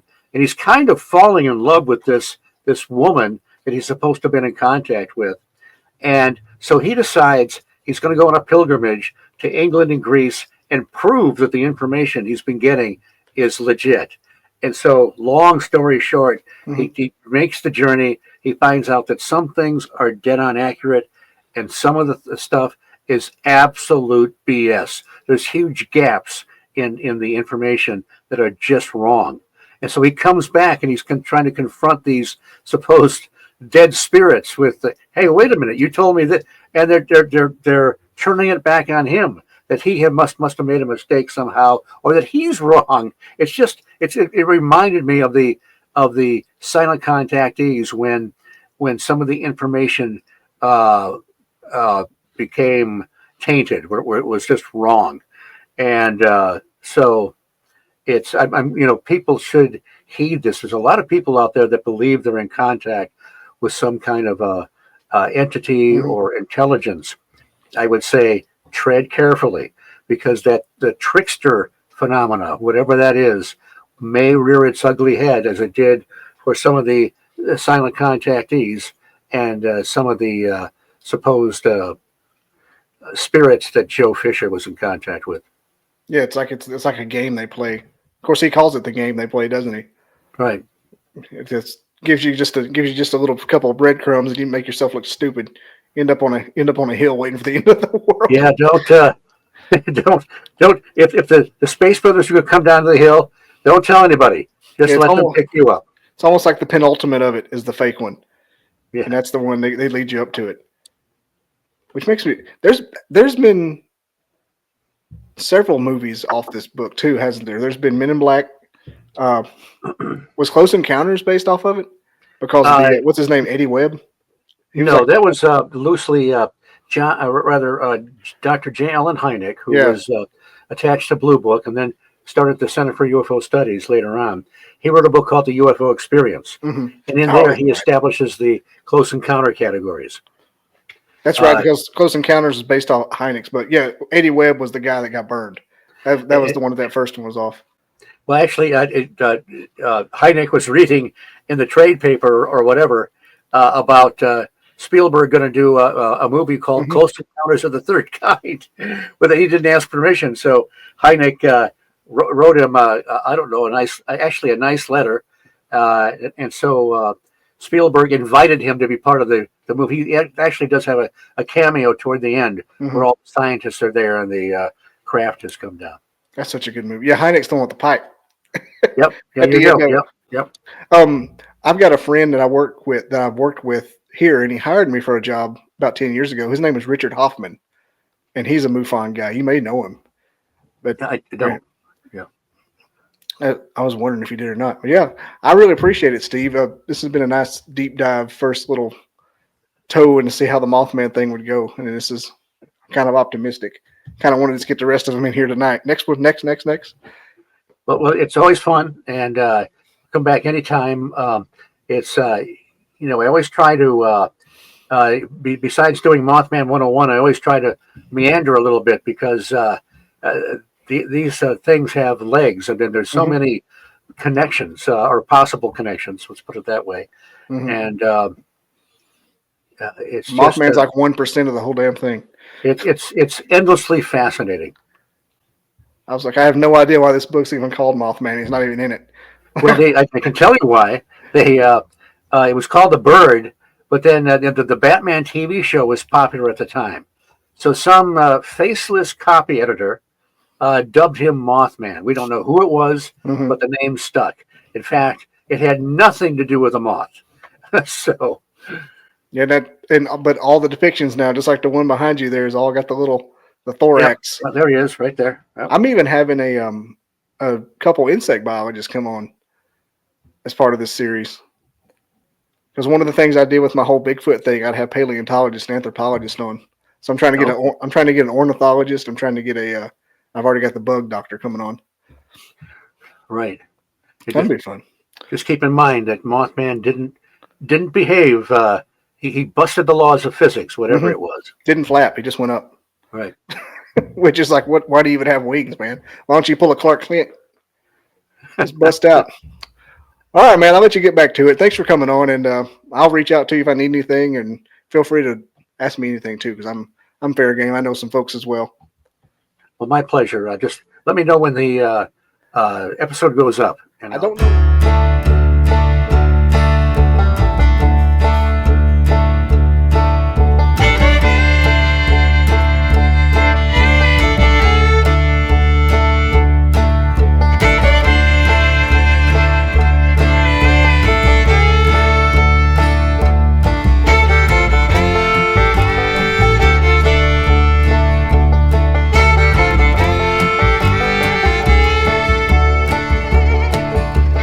The gravediggers saw the bird. The Scarberries saw glowing red eyes in the TNT area. Marcella Bennett dropped her baby. UFOs and strange lights appeared in the sky almost every night, and countless residents were visited by strange men in black suits with large grins. And Mary Hyre dreamed of floating presence in the Ohio River. From November 1966 to December 1967, the people in and around Point Pleasant had sightings of a large bird-like creature known as Mothman. But it's what happened after those I-beams hit the water that we rarely talk about. Welcome to episode 2 of this summer's limited podcast series, 100 Days of Mothman, brought to you by the Caffeinated Cryptid Podcast Network. All summer long, we're diving deep with eyewitnesses, paranormal researchers, scientists, and filmmakers to explore the mystery, madness, and the legacy of Mothman. Our guest today is world-renowned documentarian Seth Breedlove, the creative force behind Small Town Monsters. He's explored everything from Bigfoot and UFOs to the full spectrum of the paranormal, and carved out a legacy doing so. Today we're focused on his 2 powerful Mothman films, The Mothman of Point Pleasant and The Mothman Legacy. We'll be taking a deep dive into what happened in and around Point Pleasant after the Silver Bridge collapse, a time period that's rarely explored but crucial to the understanding to the full Mothman phenomenon. I'm Bobby, host of the Caffeinated Cryptid Podcast Network, and this is episode 2 of 100 Days of Mothman. You can watch the full video on YouTube or listen on Apple Podcasts, Spotify, Amazon Music, iHeartRadio, and several other of your favorite audio apps. Or catch the whole series anytime at Mothman100.com. And now that your seat backs and tray tables are in the upright positions, do me a favor and please like, subscribe, follow, and share. It helps me more than you know. And now for the moment we've all been waiting for. Here's Seth Breedlove of Small Town Monsters to discuss Mothman, after the Silver Bridge. Well, let me start off by saying how beautiful your documentaries are. Not to be a kiss ass or anything, but like the legacy, I said this could just be one of those ambient videos you watch while you're studying because it's just like the rolling hills. Yeah, I like that. That movie was a bomb. Yeah, like I thought it was a feature film for a minute. I was like, "Is this a movie?" Is it? I was like, I didn't read any of it. I'd seen Mothman at Point Pleasant before, and it was like recommended. Here's Mothman Legacy for $5. I'm like, not today, ISIS. I'll be back later. Yeah. But then, like, you recommended it to me, so I bought it last night and watched it. Oh, you didn't even have to buy it. I think it's on Tubi for free. Oh, yeah, it probably was. I was back here in my office, and so I was like, I'll just throw that on there on Amazon. Yeah. I'll definitely watch it on Tubi. I usually do at night. Watch something like that. Yeah, I like that movie, but it definitely tanked. No one did it really? Oh yeah. It's almost like the phenomenon of Mothman itself. Like no one ever did anything with it after 1967. December 16th, 1967, no Mothman. I think you might have the only thing that talks about it afterwards, besides just a couple little random documentaries. There were a lot of television docs. Are we recording? Yeah, I'm just okay. Cool. Yeah, no, there were a lot of television docs, and I actually like a lot of them. Mm-hmm. Especially like right around the same time that the Richard Gere movie came out. There were a bunch. Yeah, that really kind of lit the fuse. Yeah, and there was one that was done in conjunction with that movie that Lauren Coleman is in, and it has interviews with like some of the original witnesses. It's actually like maybe even more valuable as a historically preserving witness testimony than our movie, because it has so many of the original witnesses actually in it. Like where our movie, we really had to rely on Jeff Walmsley's audio recordings and old archival video footage. It's good that he had those. Yeah, I mean, we wouldn't have made the movie if we didn't. Like that was the day I went and met with Jeff at the Mothman Museum in 2016 or 20 was it 2016?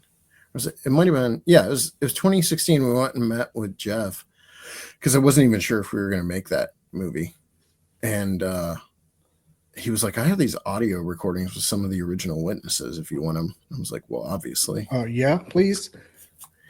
So I was wondering how you even like broke ground in this particular subject, because when I started looking at it, like I just went to IMDb and you came up, and then 4 or 5 other people came up. So what's it like to do an actual investment production into the subject matter and go, hey, can I sit with you in a room with a blanket behind you for a few hours and you do this for free? Or like,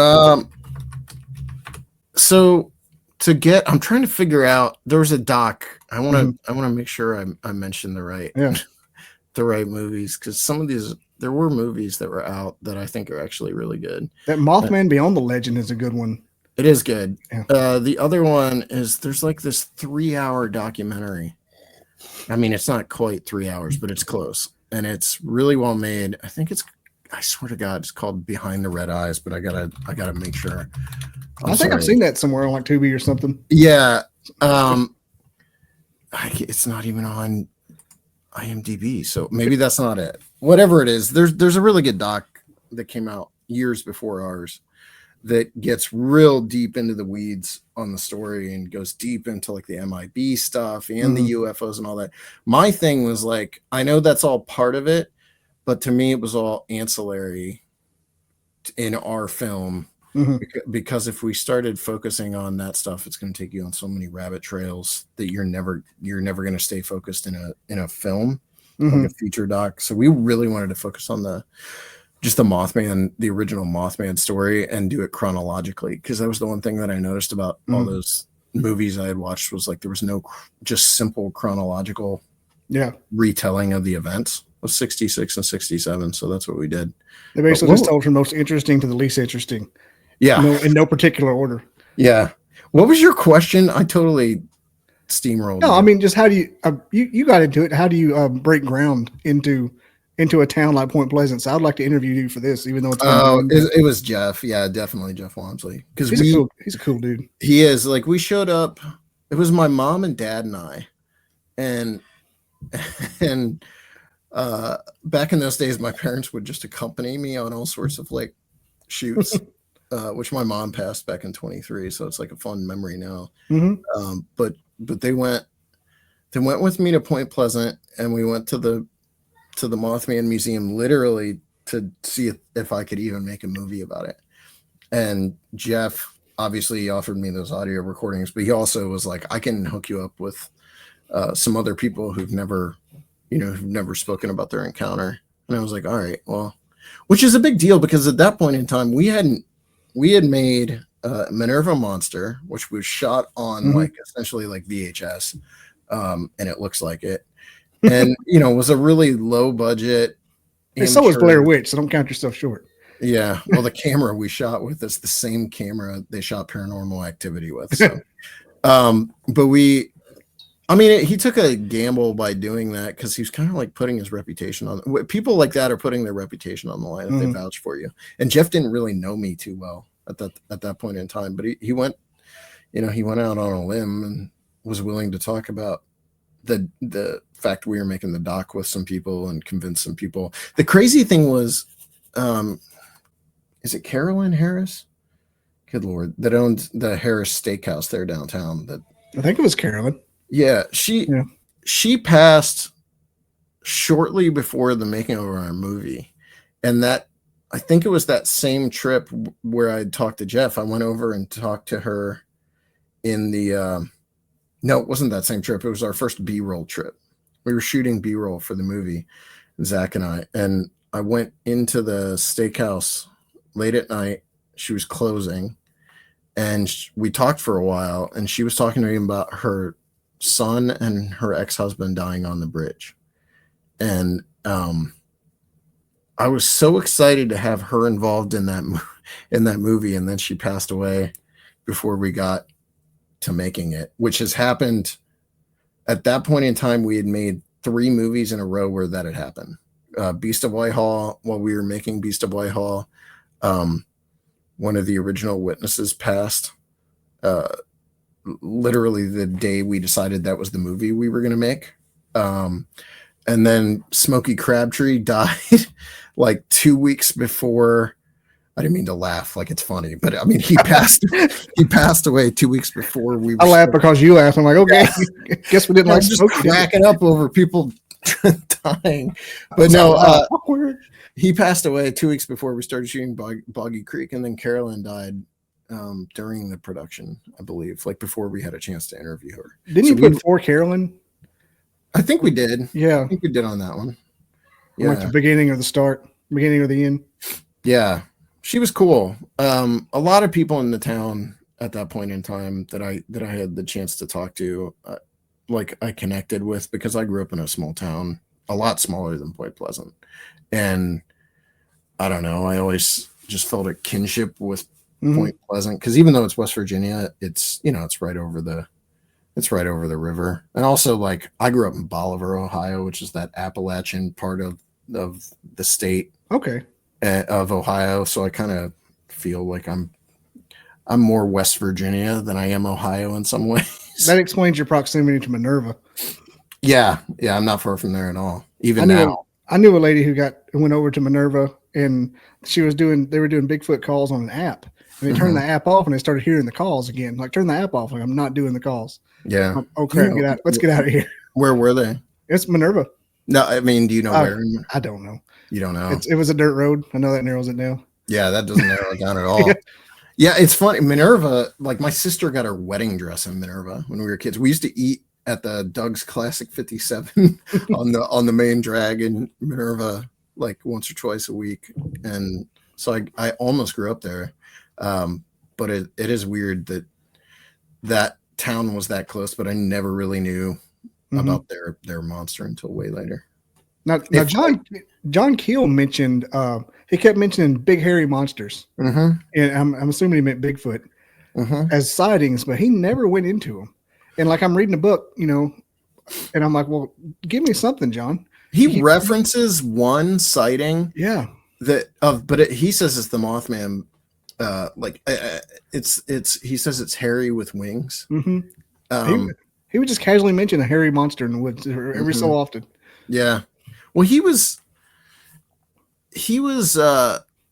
he's a super interesting guy, but his approach was so wide open. Like he just kind of took everything in. I don't think he took everything in at face value. Like he's not a Gray Barker type. No. Where it's like 90% of it is made up. But he definitely, like, I don't know. I like Keel. I'm a fan, but I don't buy everything. And I don't think he would have wanted people to buy everything. He seemed to be pretty fluid in his opinions on this his stuff. writing style and research style felt more like, here it is, you figure it out. This is what happened. I don't know what to tell you. Yeah. He was very, very sincere. It felt like I was talking like a friend over a beer or something. Yeah. And the way he described everything, like it was over and over. And I felt like if it was really 100% as dynamic as he said it was, the military should have been all over Point Pleasant. Like the end of ET kind of level. He also fell into that trap of like heavily. Oh God, I don't want to start bashing Keel because there's so many Keel apologists, but he fell into that trap of like heavily involving himself in the story, and not just as like a researcher or a journalist, but like in the book, he becomes sort of like the main character of the book by the end of it. And I'm sure some of that is just due to the nature of the way things unfolded, but I also think you have to be really careful in doing that. And you know, my biggest problem with Mothman Prophecies is it stops being about the original witnesses, and you know, it stops being a journalistic look at the Mothman and becomes this like tense like paranormal thriller by the end of it, and he's getting all these phone calls and stuff, and has to go down to the basement, look for his line. Yeah, but he is a great writer. Like we don't have too many people like that in the paranormal anymore, as far as like authors and journalists. Wish I had his travel budget. Yeah. Playboy sent him to do that story on the UFOs, and that's what turned into the Mothman Prophecies. He was doing a story on the UFOs around West Virginia, which started in the 50s. Really, I mean, there were UFO waves in West Virginia in the 50s, but that 60s flap in particular was all across the state. How he wound up in Point Pleasant, I mean, he says he just kind of like got lost and wound up there, but I don't know. That's pretty off the beaten path, Point Pleasant. Started with the grave diggers and just ended up going like spiraling downhill. Yeah. It's a good book. I enjoy it. I try to read it every couple years because there's so much to digest with the Mothman stuff. And that's why I wanted to make a second movie, because like the Mothman in Point Pleasant stops at 67, but there's sightings that preceded 66, and there's sightings that took place after 67. And I knew there was more to tell there. So we took kind of a different approach with the second movie, and I don't know, must not have didn't connect with an audience. Well, it's one of those things the audience don't know what they're like. You don't like those people anyway. Like I'm like, I mean, if you like the Mothman thing, and the second one is like the perfect sequel. It just picks up and like wraps up everything like with a neat little bow, because you don't get anything any other. It's a little. It features more of the area more than it does the phenomenon. It does. I'm really proud of the footage, the B-roll. Like we really went all in. That was filmed. So we started shooting that in December of 2019, and then COVID hit, and we lost half the crew because they wouldn't leave their house. And so it became me and Zach shooting everything kind of by ourselves. And we went on numerous road trips just to shoot B-roll, and so we could get a wide, swath of the West Virginia landscape in the movie. So we filmed all over. And that same year that we were filming that, we ended up filming On the Trail of UFOs, Dark Sky, which is also a West Virginia set movie. And so, I mean, we came out of that thing with terabytes full of West Virginia B-roll. I think I've started Dark Sky 2 or 3 times. Yeah. It gets boring. Well, no, like a documentary. I love stand-up comedies and documentaries. Yeah. and I'll watch them just as backup noise. And sometimes I'll finish them. And so, like, somebody's like, "It put you to sleep." It doesn't really put me to sleep. It does the count sheep thing, where I'm trying to pay attention to it so much so that it's just like. What comedians do you like? Oh, I love. Right now I'm into Nate Bargatze, which so is everyone. But I've been listening to comedians since like I was in, middle school. Yeah, I Like, have a story. He's a Bigfoot fan, and so Courtney and I went to see him in Louisville, and she took a package with some of our Bigfoot movies to a guy at the door, handed it to him, and walked away. And inside the package was like 3 of our DVDs and then our phone number. It was like a business card with our phone number. And we left the show after the show ended and went back to our hotel, and we were sitting down in a restaurant to eat. And his manager texted us and was like, "Did you guys leave? He wants to meet you." And so we had left, but we were like, "We can be right back." So which comedian was this? This is Nate. Nate Bargatze. Yeah. So we jump up and we run back to the venue and go inside thinking there's no way we're going to get in there because they had already started locking all the doors and everything. And Courtney ran up to some random security guy and was like, "Nate Bargatze wants to talk to us." And he's like, "Oh yeah, sure, guys." Yeah, of course. And so she ended up handing him her phone, and he called his manager, and the manager was like, "Yeah, send him down." So we ended up going down and talking Bigfoot with Nate and his openers for a while. And he wanted to know about my sighting, like my Bigfoot sighting. And then he was like, we're gonna come to Ohio sometime and go Bigfooting with you guys. I was like, all right. Yeah, I've met his Nate Aaron Weber a couple of times here in Huntsville. Aaron's great. Yeah. And fist bumped him in Birmingham. I came out of the bathroom and went and got some beer, and there's Aaron waiting to go on stage in between Julian and Nate. And I said, "What's up, Aaron?" He's like, "The heck?" Because this is kind of right before Nateland took off. Yeah. He's like, "Who knows me?" I'm like, "I know you, bro." So I hang out at the comedy club in Huntsville all the time. That's cool. Martin Norman and all those guys. Is that where you are? Is Alabama? Yeah, Huntsville, Alabama. That's cool. I haven't spent. My mom owned a Civil War bookstore, like a bookstore with historical books, and we used to travel a lot. Alabama. The only thing I remember about Alabama, it's like Mississippi. Alabama and Mississippi had the best catfish I ever had. Oh yeah. Have you heard of Mike Family? Yeah. Behind Red. He's coming down here. I'm giving him like a tour of the county in April. He's coming down for a thing in my hometown. I'm like, "Hey, you like catfish?" He goes, "Don't really like it." I'm like, "This is not going to be good." He'll come around. He probably hasn't had it. Yeah, he's from New Jersey. I'm like, "What's it?" Yeah, he's never had real. He's had mud and pizza, and that's no in between. Yeah. Yeah, I'm giving him like the dime tour. We were going to go to this real big hike, but like I don't want to take 2 days off work to camp at a place with no running water if I don't have to. So we're just going to go to some caverns that are cool. That's cool. And my buddy, Huntsville. I know I've been to Huntsville, but it's been a long time. It's where it's at, man. It's the Austin, Texas of Alabama. Lots of people who aren't from here.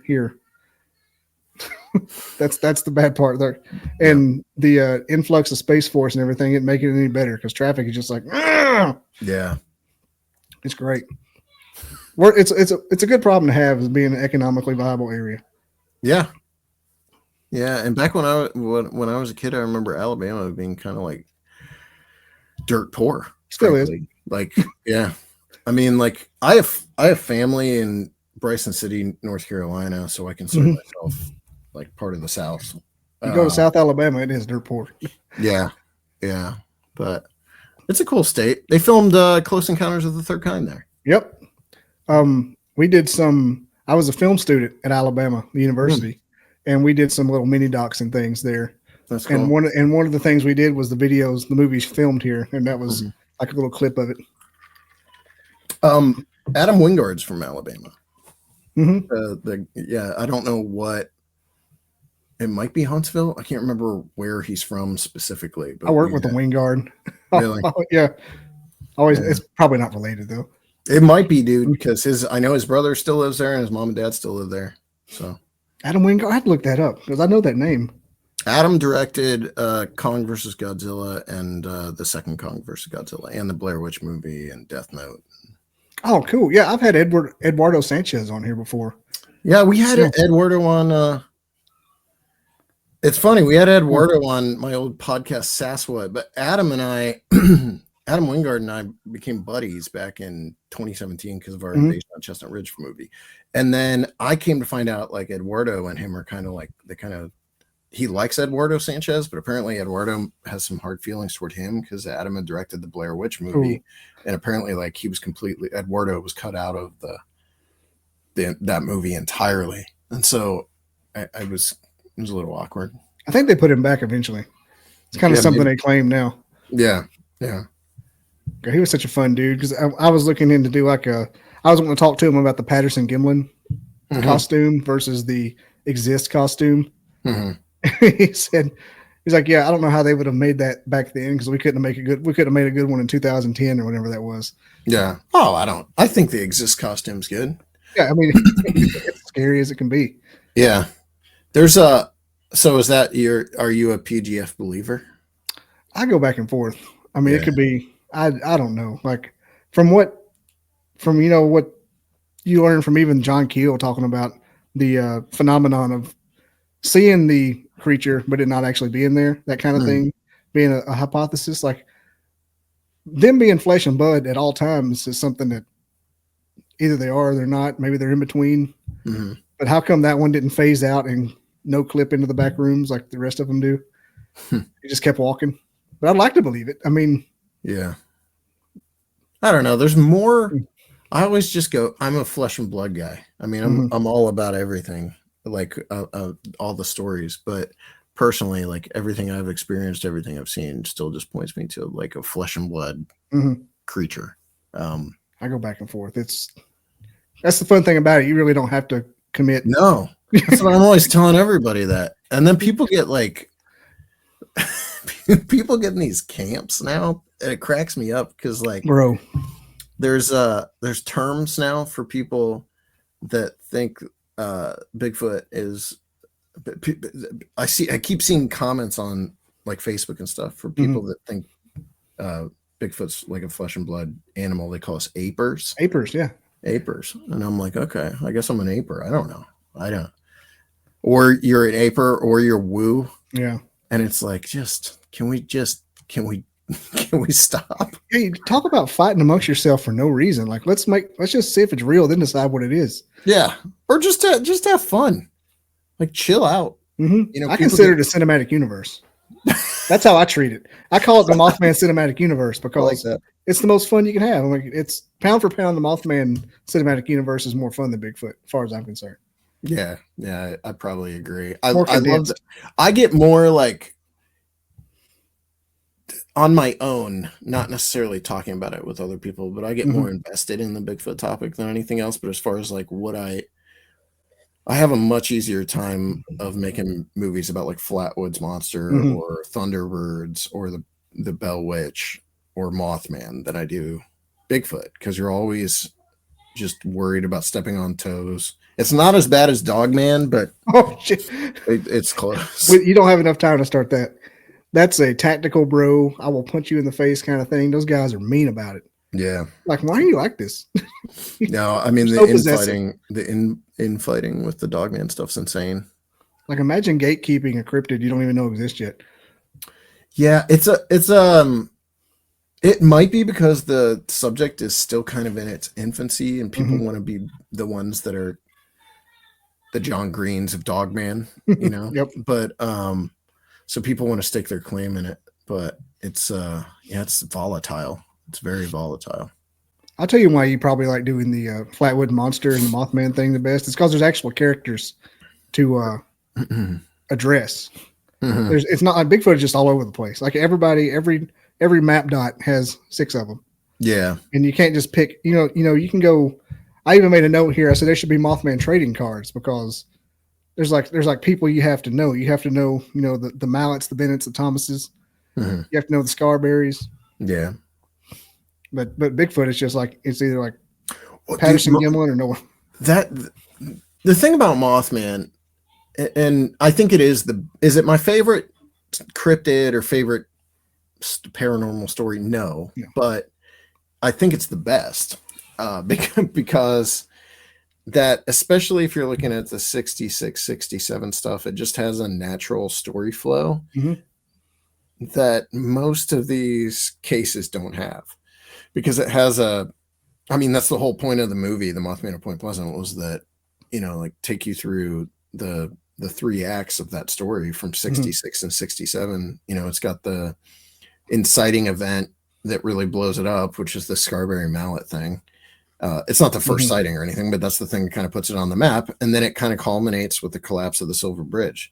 It didn't actually end with the collapse of the Silver Bridge, but that is such a neat bow on it, for that period of time.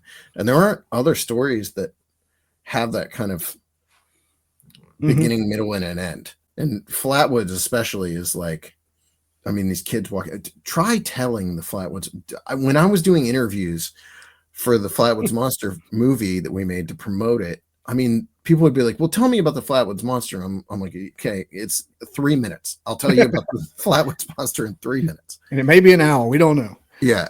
But the Mothman, you can talk about forever, because there's so much that happened in that span of time too. Even if you're only looking at the 66, 67 stuff, there's it's like it was written. Yeah. Well, yeah, some of it was because of Gray Barker. Yeah. But it is that is the one I said when we were making it. I was like, we're never going to have anything like this again.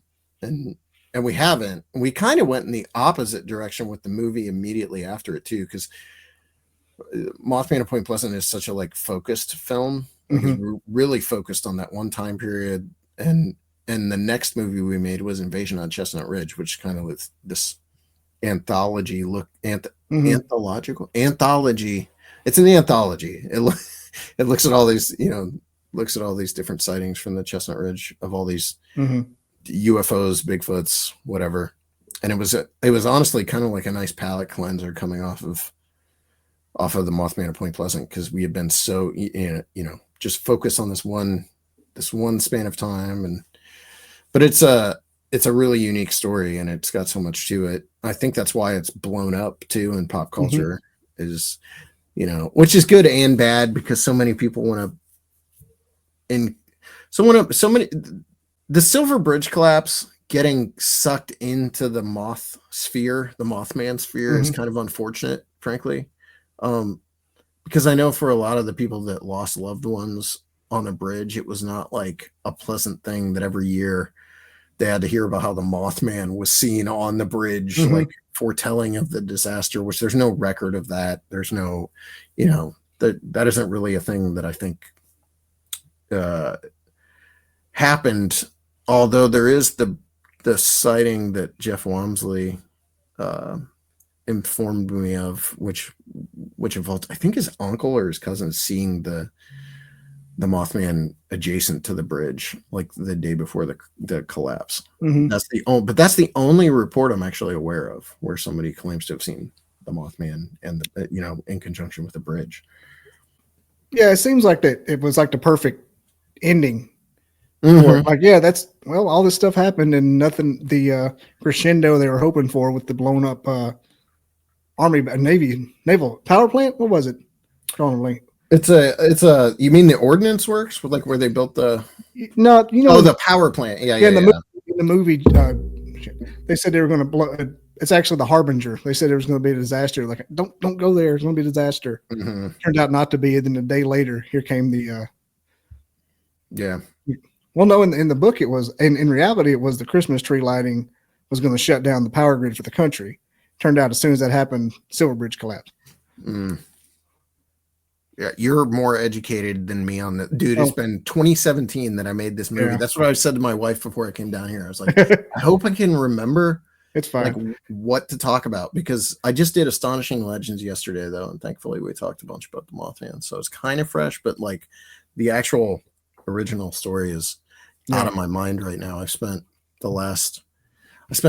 4 months working on a UFO movie about the Thomas Mantell event in Kentucky, and then I've been strictly Bigfoot stuff for the last 2 months. So it's where my brain is. Yeah, Bigfoot is like my favorite topic to podcast on. But you said the word palate cleanser a while ago. I have on paleontologists and anthropologists to do that for me. Like, tell me something that really happened. Like, give me a fact, buddy. Yeah. Let me see a peer reviewed white paper. Yeah. Yeah, the only reason I'm so like well versed, I just finished this book like last week. It's kind of like a textbook. Yeah. And I got Steve Ward's book back here. He was on last week. Did Steve write a book? Yeah, he did. I don't have Steve's book. You need to. Yeah, Mothman Strangeness. Oh, it's got a Mark Randall cover. Yep. Oh, I do have that book. Never mind, I'm an idiot. Yeah. This is like the official cliff notes to the yeah. I like it because it shows off Mark's work. Mark's a really good artist, and he's like the sweetest guy, very soft spoken and humble guy, but really good artist. He makes these characters look creepy too. Yeah, his art has a really unique flair for it. That one right there is my favorite with John Keel. He looks like he's gonna throw that hat at somebody and cut their head off. I think that's the same image that is it's either in our Mothman Legacy movie or it's on the Trail of UFOs, because Mark did a lot of work for both those projects. I think it's that second one, because in the Legacy it's like an older version of Mark. He looks like Colonel Sanders a little bit. John Keel does. Yeah. Yeah, the Legacy movie was tough for us because Mothman at Point Pleasant came out in 2017, and we were the first day of shooting Invasion on Chestnut Ridge was the day the movie came out on Amazon, and we had never had any substantial amount of like success with our movies. They were on DVD, and then we started putting them on Amazon in 2016, and in 2017 Mothman and Point Pleasant came out, and our last movie, Boggy Creek Monster, had kind of flopped. So Mothman was like, we put all our eggs in that basket. We're like, everything we can do to make this amazing, we're going to do. And the movie came out on our first day of filming Invasion on Chestnut Ridge. We're staying in this farmhouse in the middle of nowhere in Pennsylvania, and we started hearing rumblings that the movie was being seen by a lot of people. We didn't hear rumblings about that. We started picking up on the fact that a lot of people were talking about the movie, and so we started watching the charts, like the bestseller charts. So on Friday, that movie was charting in the top 50 overall movies on Amazon, which was insane. But by the next morning, by Saturday morning, it had jumped into the top 10. And when I say top 10, it was up against, it overtook Rogue One. What? It was like one space below Logan, because they were both on the chart at the same time. So we were on cloud nine. So it seemed like a no-brainer to make a sequel to Mothman and Point Pleasant. And so we made Mothman Legacy. And then right around the same time, we'd been contacted by 1091, who at the time I think was called The Orchard. They were like a big independent production house or distribution house. And, they offered us what seemed like a good deal. They wanted to spend a ton of money on marketing. And we're like, heck yeah, because we didn't realize we have to recoup all that for them. Because we'd never done a distribution deal, and just thought you're getting money. Hey, we're like, yeah, give us all that money. So they spent close to $20,000 marketing the movie, which is more than the movie cost us to make. And so the movie came out and no one watched it. And I mean, thankfully, when I say a bomb, it's been seen. It's been on television in the UK a bunch. It's been seen. It's just when I think back to it, what we expected, what the expectation was versus what the reality of it were two very drastically different things. And we put so much work and time and effort into that movie that for it to come out and no one see it for the first year it was out seemed like a big bomb. But I'm probably more harsh on it than I need to be. I like the movie. I'm proud of the work that we did on it. It's more of a work of art than the first one. Feels like it's got more personality as far as diving into the stories. I mean, it's like a biopic on the Walmsleys at the end. That's pretty cool. Yeah, I like the Walmsleys a lot, and without them, there would not be an STM. I don't think because because I don't think we would have made Mothman of Point Pleasant without Jeff getting involved. And if I hadn't made Mothman of Point Pleasant, I don't know that we would have made it another year back then, just because I was still working like a full-time job, and we were struggling getting going, and Jeff kind of saved the day for us. So I really wanted to do something that was like a homage to them. I like the movie. I don't know that I would put it above Mothman of Point Pleasant. I think Mothman of Point Pleasant is really special to me because even though it's definitely like a more amateurish STM film, because like we're still getting our feet under us. It's the first time we ever had done recreations. A lot of the live action recreations were shot with my iPhone, which people might not realize. It's also the first time we used like the art, the animated art. Who did those? I've noticed who did your animations. That's like, his name's Chris Scouth. He did work for us all the way through. Well, he did work for us back in 2023. He worked on our Dogman Triangle movie. But he was really heavily involved for the first, from that point in time, from 2017 all the way through to like 2020. And it was fun to watch his style evolve, because on that movie, people always talk about like how the human characters look like N64. Yeah. But I love the stuff he did on that movie, especially the power plant sequence, the way he illustrated the. Is that on the third floor where he was walking across the thing? That's the one I was mentioning. It's like, it's crazy. It looks like an actual professional studio did it. Yeah. Well, I mean, that's what I'm talking about. We had gone from making these very low budget, and Mothman of Point Pleasant was a low budget too, but it was a huge step up in production value from Boggy Creek Monster to Mothman of Point Pleasant, just because of the animatics and I mean, it was a crazy jump, a leap from those two movies. And the main witness didn't die the week before it started, so it's well, Carolyn passed, so huge plus. Yeah. Well, we're about to wrap up here, and I really appreciate you coming on. I wanted to like hit another point about Mothman that I noticed is, the thing was, it's called The Bird.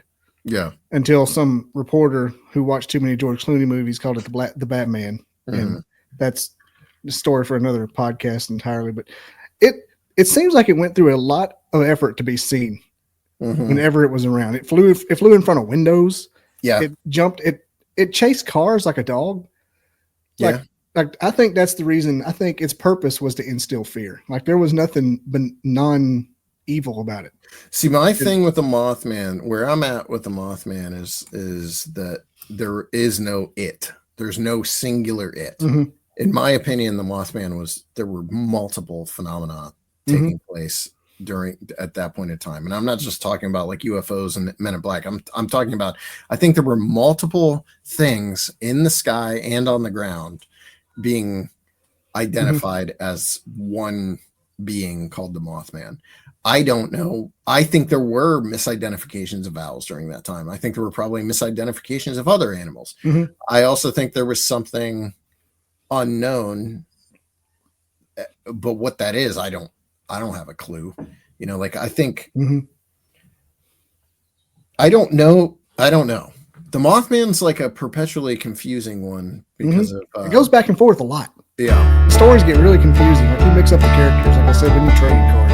Because there's too many damn Connies. Yeah. Well, that was kind of like the point of the Mothman legacy, was to say, these people are going to say the same thing. Like less of Bell or something in the bedroom. Yeah. Does not seem to be the same thing. Not in his bedroom, but in his house. Yeah. Which, by the way, I'm the one so that the sound in the background says, "Hey, I'm like, oh, dude, no." Yeah. Get out. Turn my lights on a little bit.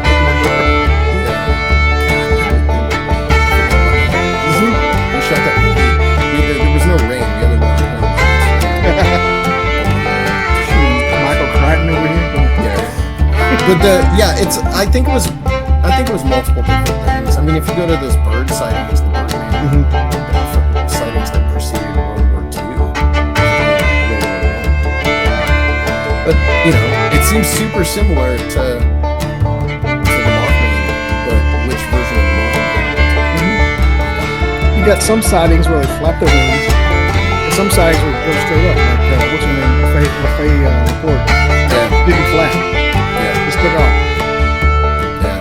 But when you also rope in the IPTC emissions and the markers, when there's a lot of stuff coming out, is more than likely either overly dramatized by them, or specifically Parker.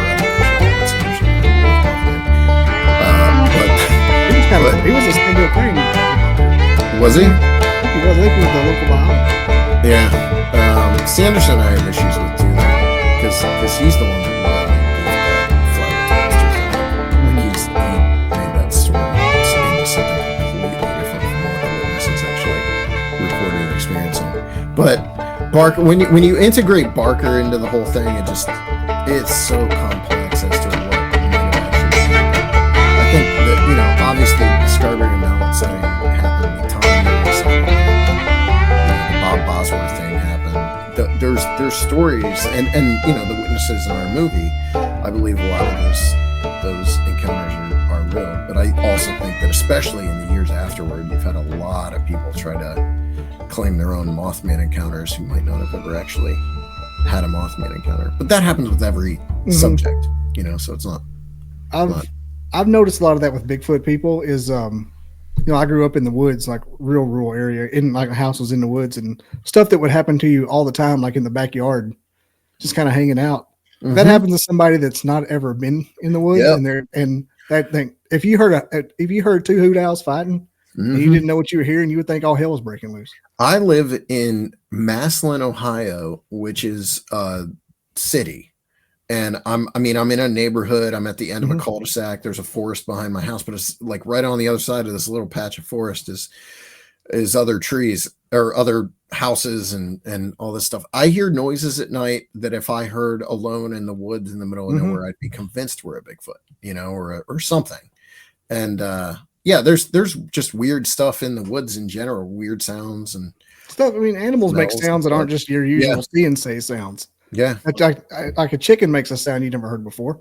Yeah, peacocks. Have you ever heard of peacock? Yeah, help. Peacocks. I'll never forget this. My ex-wife and I were in Tennessee. We were on the Parkway, and we had stopped at like a pull-off, and we were standing there, and we started hearing this really weird, what I took to be a call, and I recorded it with my phone, and I sent it to the Ohio BFRO head.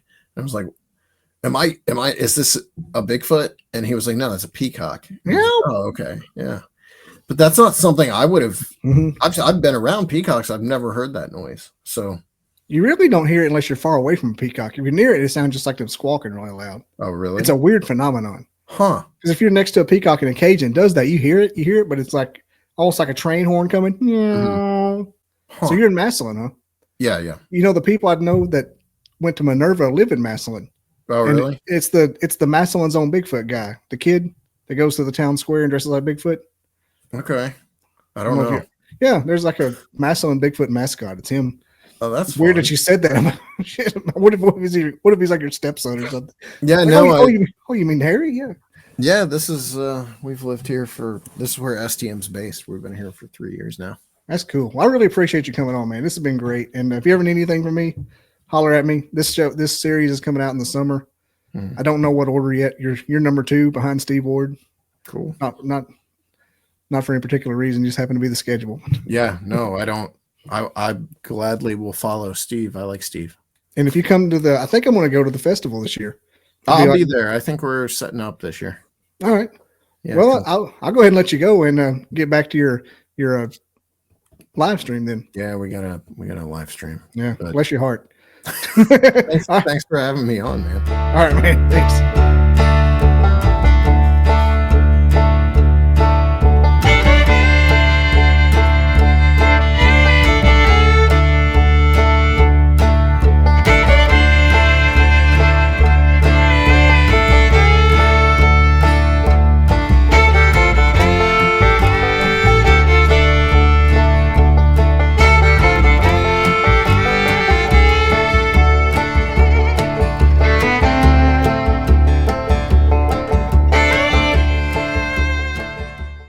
that I gathered from all this is the lack of fear. I wasn't really afraid, even when that thing was right over top of us, and when I fell on that thing's feet, and when it picked me up and put me in the car, I still was hanging out of the car window trying to see what I could see, and wanting to go back up over the hill and find it again.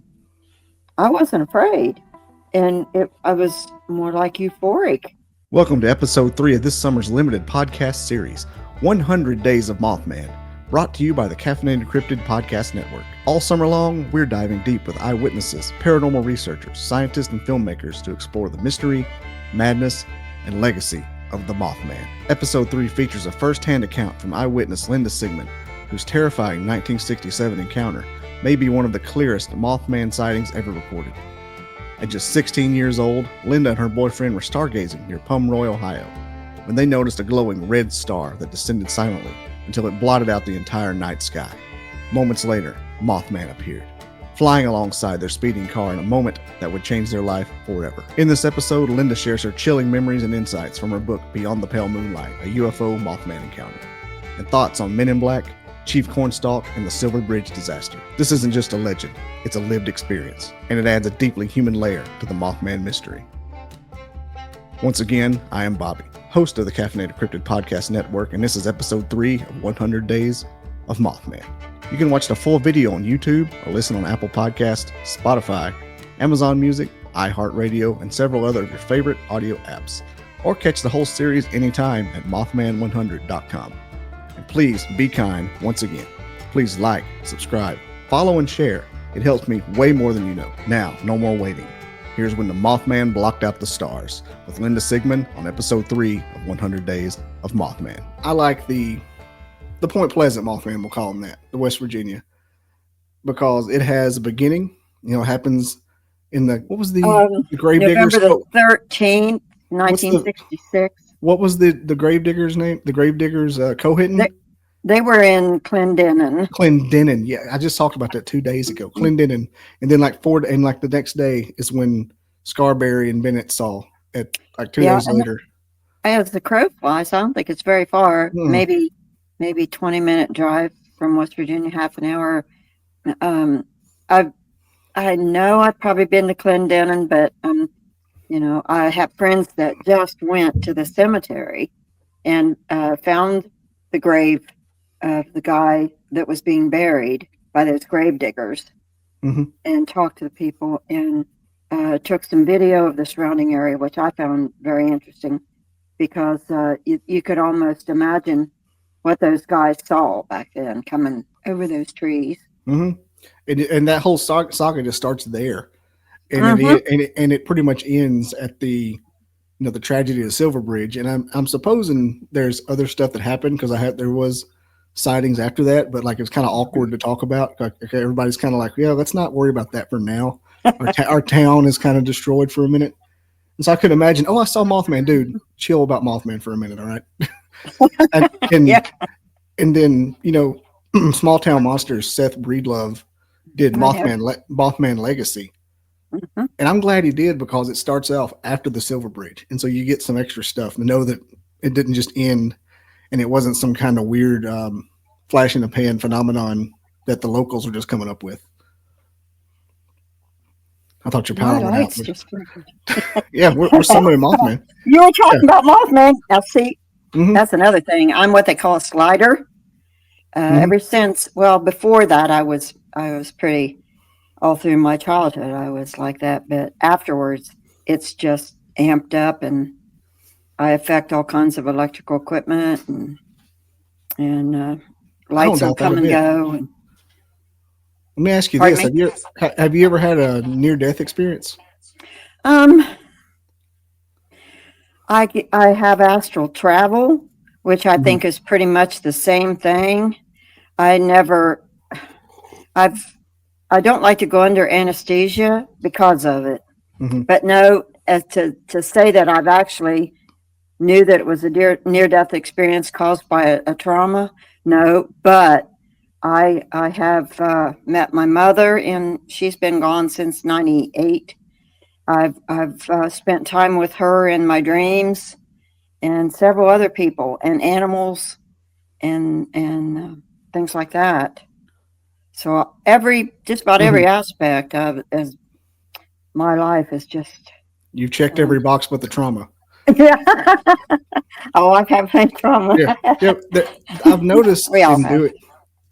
doing this, like the Bigfoot podcast and the Ghost podcast and the Alien Abductee podcast, that people that have the craziest just onslaught of the sightings all have an NDE from some kind of traumas. That's why I was asking. I think my trauma was when I had, even though I didn't understand that's what it was, because I put it in the back of my mind, was when that creature picked me up. Yeah. Because after I was regressed and was able to remember everything, I was okay. I have PTSD from it. And I was okay for a while, but then I just about lost it because anytime I would come across anything Mothman or anything like that, it was hard for me. And that was 2017. So I lived with it for a long time. Yeah. Another factor caused me to ask that was you said you saw your guardian angel when you were 3 and a gray alien when you were 5. I'm like, I wonder if she had like something happen when she was born or younger than that. Cause that's. It runs in my family. I don't know whether you've ever heard of Sylvia Brown. Sylvia Brown? Sylvia Brown was a well-known psychic. She's in my family tree. She's like a 6th or cousin, once or twice or 3 times removed, but she's in the Shoemakers, and that's on my grandpa's side. But my mother's was psychic. I am. My sister is, but she doesn't embrace it because it frightens her. I think I saw a podcast on her before. Sylvia, yeah. Her son Chris now takes it over and does readings and things. A lot of people find her controversial. I've gone to see her at a couple of places when she was in Cincinnati. Was one of them, and it was pretty interesting. She did a thing where it was like if you have a fear, she would tell you how to get rid of it. And I guess it was sort of like a self-hypnosis type of deal. She sent you into like a trance, and I had a horrible fear of flying. I mean, there was no way I was ever going to fly, ever. Now, I don't know what that came from, but it doesn't bother me now. And spiders. I was afraid of spiders, and I pick them up and put them outside. You could cover me in spiders and I wouldn't think much about it. But I can't even touch a snake's skin once it's shedded. That's my daughter. She hates snakes. But as far as trauma, I think my life has been traumatic from the time I was little because of the experiences I've had. And my mother wouldn't talk to me about it, even though she had them too, until I was like in my 40s. And then we had some long talks. And she said that when I was born, that she had a near-death experience. And Jesus told her that she would be fine and she could see the tree of life. And she said, I saw all these people coming out of the tree of life. And she said, I saw relatives and people I didn't know, and they were all climbing out of these different limbs. And Jesus told her that I would be a special child. She said she didn't know what that meant until I got older.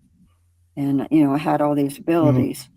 But her mother, too, was born in with a midwife, and she was born in the amniotic sac was over her face. And they call that being born with a veil over your face. And that's supposed to be a sign of,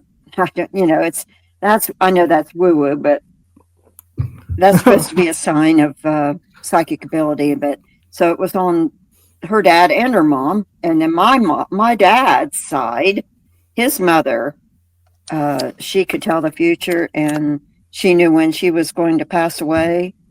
And she had all kinds of experiences. She lived down below Point Pleasant, West Virginia. And she saw Black Panthers and what they called the hairy man. So. Okay, so she had a Bigfoot sighting. Yes, she did. just about 5 to 10 miles below, in Apple Grove, West Virginia, down below Point Pleasant. Also, I have found that people that many people that I've talked to that had Mothman experiences, or the children of the people that saw it, a Mothman, or had some type of experience with him, were relatives of Chief Cornstalk, and so many. Mhm. And he was my 7th great grandfather, and the boy that I was with was 3/4 Cherokee. So I think that Mothman came to certain people that were in that lineage. Now, I Mhm. can't tell you why, but I think it's supernatural of some type to keep them Yeah. from going down there on that bridge and in that area. Because after I had that experience, it was a while before I went back down there, but I did.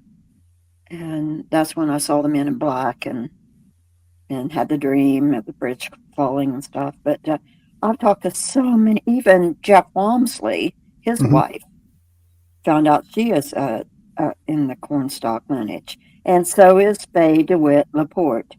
And Mhm. she's the one that saw Mothman running beside the car. Yeah, that she had the Mothman on the hood, didn't she? Yes, she did. He Hers. just I love Faye. She's awesome. She has a great story. I Now, love her. how did you find out you were in the Cornstalk lineage? Is that just knowing your whole life, or? Oh, that was interesting. My grandfather, it's through them, through the shoemakers. Is it official? I'm sorry. Is it official that you're in there? Is it Oh yeah. Oh yeah. not just a rumor or anything? No, we did my grandfather's cousin, Harriet Casto. She's also related to the shoemakers. They shared the same shoemaker clan. Grandmother, I guess. Let's see how that goes. My grandpa, Homer Casto, his mother was a shoemaker. Harriet was a niece of my great grandma shoemaker. Mhm. So she worked in Washington D.C. and she had the archives and different things, and she was notable over there. And she had money, and she traced a family tree. And one day she came over to see us, and she brought this information to my mother. And then I got to look, and once I got a computer and found all these people she had written down way back the lineage. The shoemakers came from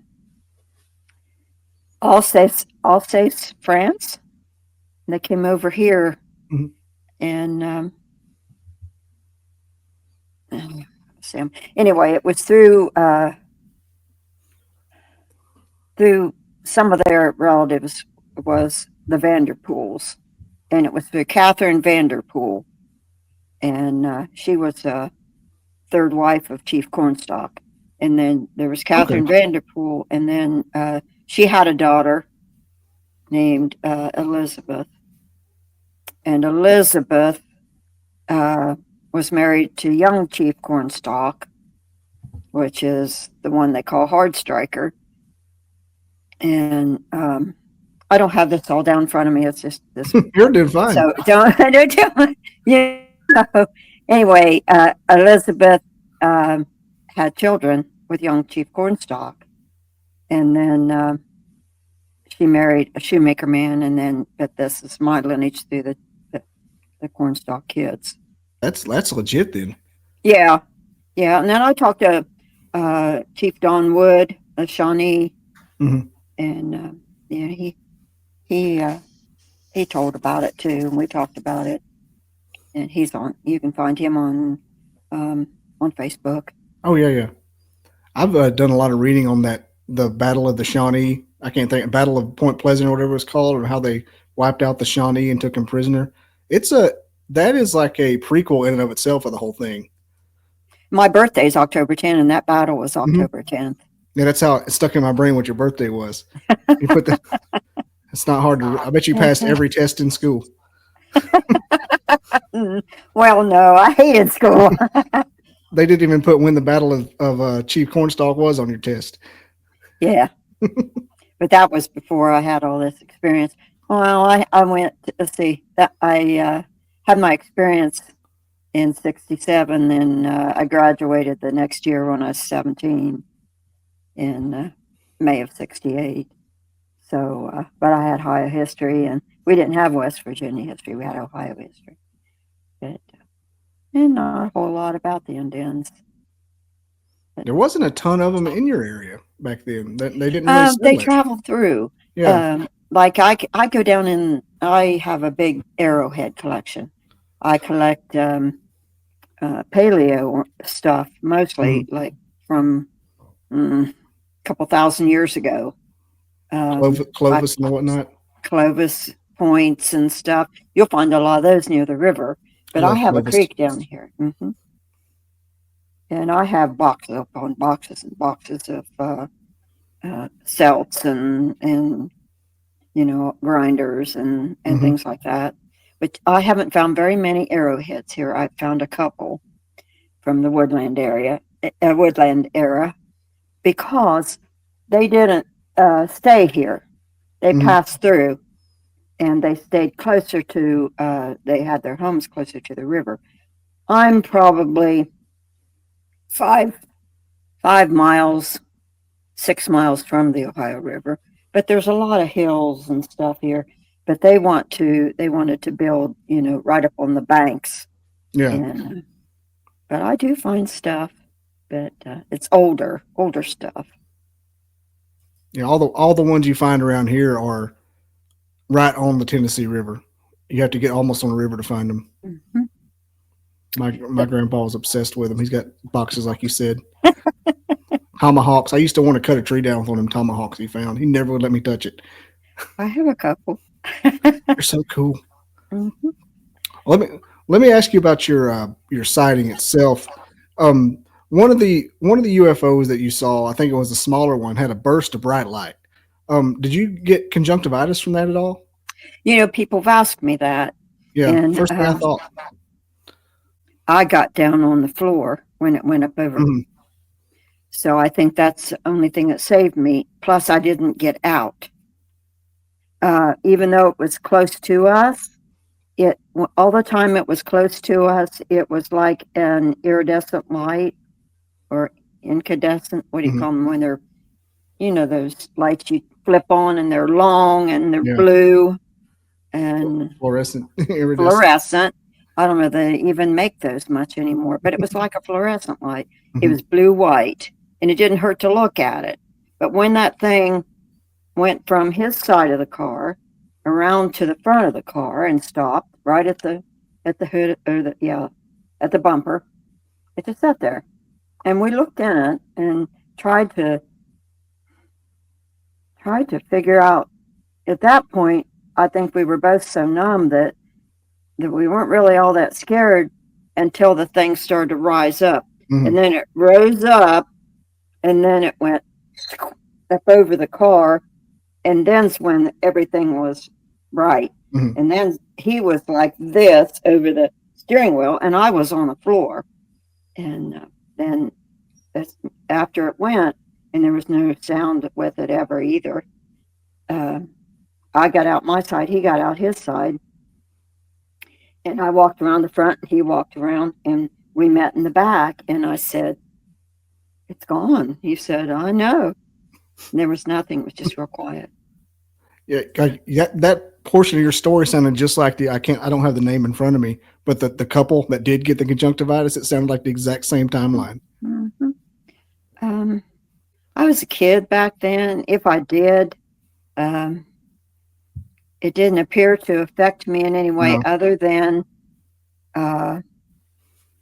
it was like it was downloaded with something, or whatever you call it. Because when we went across the bridge after we had our encounter, for him to take me home, we went across the Pomeroy Mason Bridge. I said, "I feel funny." He said, "I do too." He said, "How do you feel?" I said, like somebody went in my brain and swept Mhm. it out and put something in there. So I feel the same way. I didn't know, we didn't have computers back then, or I would have said, I felt like they put something in my mind or uploaded, you know. And after that, uh, that's when the things started really happening. The dreams and hearing the kids in school and um, Mhm. hearing the thoughts and feeling all those emotions. That my senior year was tough because I couldn't hardly go to school. I just I couldn't be around all that. Imagine, you know, Mhm. teenagers anyway. Oh gee, Yeah, I can't oh imagine gee. that. It was a hard year. Now, you had the what was I going to ask? I was thinking about how hard it would be to be a teenager. That um, you had the missing time, Mhm. and then you had the regression, and you went back and found out you were outside on the quilt. Your boyfriend's over here, and you got put in the car. He got taken out. Did anything else happen? You know, you were at the foot of the Mothman. Did anything else happen that you remembered after that Um, for 30 minutes? I mean, that was just a little short time. there, my therapist was. She retired in 2019 or 2020. The woman I went to Circleville, she did this. This is what she did was regression and help therapy, you know. Hmm. And she said, "I want you to come back." And I said, "Right now I can't because I had too much on my mind with it." And she said, "Promise me you'll come back." And I said, "Give me a little bit to, uh, to get to think about this and get used to the idea of what happened to me because I could remember. It wasn't that it was something that was implanted. You Hmm. can watch that regression. It's online. You could probably find it. Hmm. And anyway, she said, I would like you to come back. And I said, I won't tell you no. And then she retired and I lost contact. But I would now probably because I remember when I could remember feeling cool air. I could see the dark. I could see everything. I thought, oh, nobody's going to hypnotize me. I'm not gonna be able to do that. You know, what it was just I could remember it. There was like a block there, and it was like it was lifted. But I got to a certain point that I was frantic, so she had to bring me out. And she said, "I think that you had a lot more happen to you than what you thought." And Hmm. I got to thinking about it. You know, why would they even bother coming over there to us? Um, he was such a handsome young guy, real dark eyes, and I wasn't a bad looking kid. And I thought, they probably got DNA, and it's hard to tell. And Very Barney and Betty Hill reminiscent. yes, That's the first thing I thought of when I read that particular part. Is it reminded me just like Barney and Betty. yeah, and it's in the White Mountains of New Hampshire. Is that right? Oh, them? I have to look. I think so. I haven't been But obsessed with that phenomenon this year like I have this one. but when I could he got a quilt from his grandma because his birthday was, Hmm. oh dear, are you ready for this? 75 years ago today. Oh my gosh, Hmm. is he still alive with us? I think he's had so many heart problems and stuff. Lives in Columbus. 75 years ago Wow, today. today Today. that happened today or Well, 75 it years was ago his today? birthday. His Oh, birthday. okay, His birthday. okay. So that happened in the second week in April. I think it was after that. And his grandma Smith had got him a quilt. She made him one, and he had it in the back of his car. So when we pulled in there, and he got the quilt and he put it out on the hood of the car, it was warm, and it was getting dark, and we were just laying there against the glass of the car. He had a Hmm. '56 Chevy, and just he kept looking over to his right, and I said, "What are you looking at?" He said, "That star over there. Look at it." I said, that doesn't look right. And then, of course, it burst through the clouds like a supernova, just bang, here it comes. Like, why is it getting bigger? Yeah, it got bigger, and it was closer than what I thought. Because when you see something big like that, you think full moon, you know. Mhm. So I thought it was way over there, but it wasn't. It was less than a football field from us, probably about a football field. And then it started moving, and then it came over to us and came over top of us. And we were just laying there, you know, and the next thing I know, he's gone. And I remember sliding on that quilt trying to get off the front. And I burnt my leg on the grill of that Chevy. I can remember, I felt it when I was hypnotized. I felt that hotness on the back of my leg, you know. And I just slipped right down on the ground onto the pair of big feet. And I can remember I just sort of fell forward and kind of leaned up, looked up, and all I could see was legs, you know. And I went back a little bit, and I still couldn't see it because it was so tall.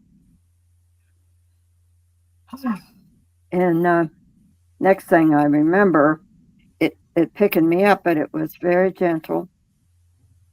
But I remember it felt cold. Its skin was like snake. Mhm. And I didn't see any feathers, and I didn't see any big red eyes. Of course, I never really looked it right in the face because I didn't want to.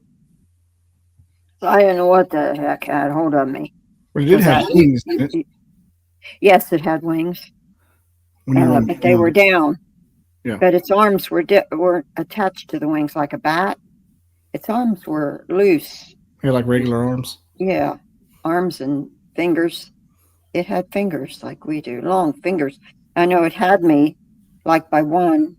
I only weighed I weighed less than 100 pounds. I was little. And it got me and held me and opened that car door. It was open, but he was just sitting in there in some kind of state. And I can still remember that car door opening, and the window was down, and it opened that car door and pulled him out, and he just stood there, and he just put me in, you know, and I crawled across because it was a bench seat, and I thought I was just well, you know, I was dumbfounded. And then he got in, and when the car door went bang, I remember it sort of startled me, and I looked up and looked at him, and he was just still in that state. And over to the left of the front fender there stood that creature. So I got a good look at it from the side. Mm-hmm. And I looked up at the UFO. It was still there. And he said, "We got to get out of here." And he tried to start the car, and he finally got it going. We started pulling forward. And that creature, I don't know why I didn't see it, but I don't know if he was just tall enough that he couldn't. But it went from the bumper at the left part of the car up over and up into the trees across the road in one swoop. I mean, it didn't flap its wings. It didn't make any noise. It just put its arms back like Superman, and out it went. The not flapping thing is crazy to me because nobody ever reports it flapping. Somebody said to me, "Oh, maybe it had some kind of backpack." I was like, "Nope." It was a man-shaped creature with a head and wings. It just put them back. They were down, but then he put them out and back, and it just went. It was gone. And I said, "Oh my God, did you see it?" And we were going forward, and as we left, the UFO was going too, and it went straight. And then when we got out to the road that we came in on, which was we were facing it, we made a sharp left, and rocks were just flying everywhere. I bet. And I would I have. said, look at it, look at it, look at it, look at it. And he's like, I'm trying to get us out of here. I see it. And I said, you don't see it? And he said, it's a UFO. And I said, no, it's a creature. It's that Mothman. It's that Birdman's what I called it. And he said, I don't see any Birdman. Down over the hill he went. And I looked out, and it was sitting in those trees across the road. It's like, oh, shit. Now, part of that was from your regression. The other part's from stuff you actually remembered happening. Do you remember that? Always remember. The only part of the regression was how I got in the car. All that other stuff I knew. Does it feel different to remember the part that's regression now than it was to remember the part you actually experienced real time? It all feels the same, like it all happened, and you know. But it all came together. All came together, but I know in my heart there's more. Yeah, I'd say there was, because you just didn't end up with that weird feeling for nothing. That summer, I wasn't well. Wasn't well after that. All that fall, I missed a lot of school. Part of it was trauma. Part of it, I talked to my mom and dad about it, and they're like, I don't want to hear it. I don't want to talk about it. You know, that generation. Yep. People will come around here. You tell people, and they'll come around here, and we'll have the FBI over here, and that man that's snooping around down there, a government man, he'll be up here. And my dad didn't want any, you know. And so I minded what he said for the most part. He probably didn't. That probably wasn't bad advice as far as what we know now. Because we lived right in town, you know. Did they ever come to your house, the Men in Black? No. Or are you just the ones you saw going shopping? I just saw those down at Point Pleasant. No, nobody ever bothered me because I kept my mouth shut. But kids just teased me. Linda's witch, you know, and I was real quiet. And they called you a witch? Call me a witch, Linda's witch. Yeah, you know, imagine. Like you're the only person that didn't see it. That's. I know. Yeah, I'm like, that's not. It was Point Pleasant in '67. Everyone's a witch. If you weren't a witch, I would say they were the ones that were being bastardized. If they weren't a witch, they were terrible. How about you're not a witch, you weirdo, you muggle? Yeah, I tell them now, boy. You know, it's that thing. If you could go back now, oh man, can you imagine? If I could go back now, I'd be on that ship with those guys. I would. You'd go to Linalos or whatever it's called. I'd go to Linalos, yes. With Woody and the gang. You know, speaking of him, my ex-husband, that was his cousin. Did you ever meet him? No, but his other cousins, my ex-husband's other cousins that were cousins with Woody, they would go to the reunions. And they said that he was adamant that he saw that thing. And it's strange, too, where Woodrow Durenberger saw... I can't think of his name. That's right. Indrid? Indrid Cold is, I live real close to where that happened. The interstate's only about 5 miles from me. And the way you described the UFO, one or two of them, it reminded me of Indrid Cold's craft that Woody saw. Yeah. Yeah. Like I it was big, though. The first one was giant. Now, the second one, it was only about the size of a Volkswagen. Yeah, the second one. Beetle. Reminded me of Indrid's. It's all the same creatures. My grandma saw them. My grandpa saw those smaller ones. All their neighbors saw them. And I didn't know it till years later that the neighbors all saw them when I talked to my grandmother and grandfather's neighbor's daughter. I saw her in the hospital in the 90s when I took my mom down there for some treatments. And I got to talking to her, and I said, your mom and dad saw those UFOs in the 60s. She said, yeah, she saw it too. And I said, they said it was, all down through there. And she said, yeah, almost everybody that lived on Route 7 from the fairgrounds in Pomeroy out to the river saw them. You could set your clock by them, 3 o'clock every morning. Some people would go out and sit and watch those things go down Route 7 and go out to the river and go upriver and then come back and either go back out the way they came. Now, where they were going from there, I don't know, or they go towards Point Pleasant. So I made the comment that I don't know why the place wasn't swarmed by the military like at the end of that movie E.T. As much activity as you could depend on happening back then. I know. Unless they knew about it.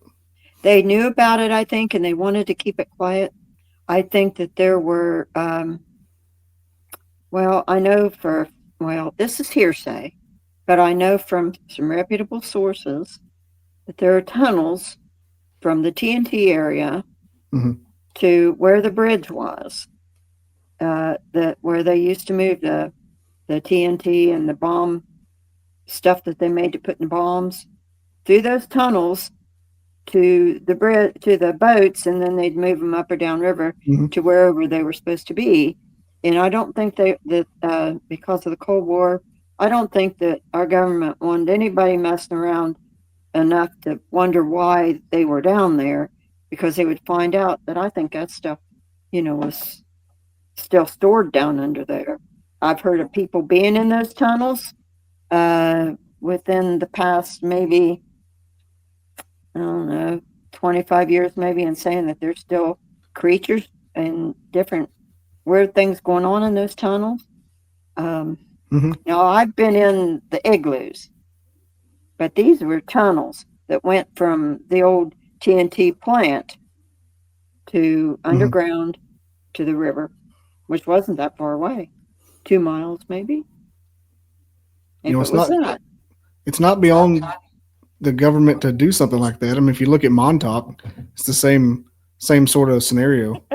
One of the most interesting parts about your sighting, which makes it, as of today, one of my favorite sightings, even though it's reminiscent of all the other ones with the car chase and missing time. It's very, very textbook. But the fact that your family saw it happen at a bird's eye or an aerial view while it was happening, that's insane. Yes. That's Isn't crazy. That amazing? They all saw it happen.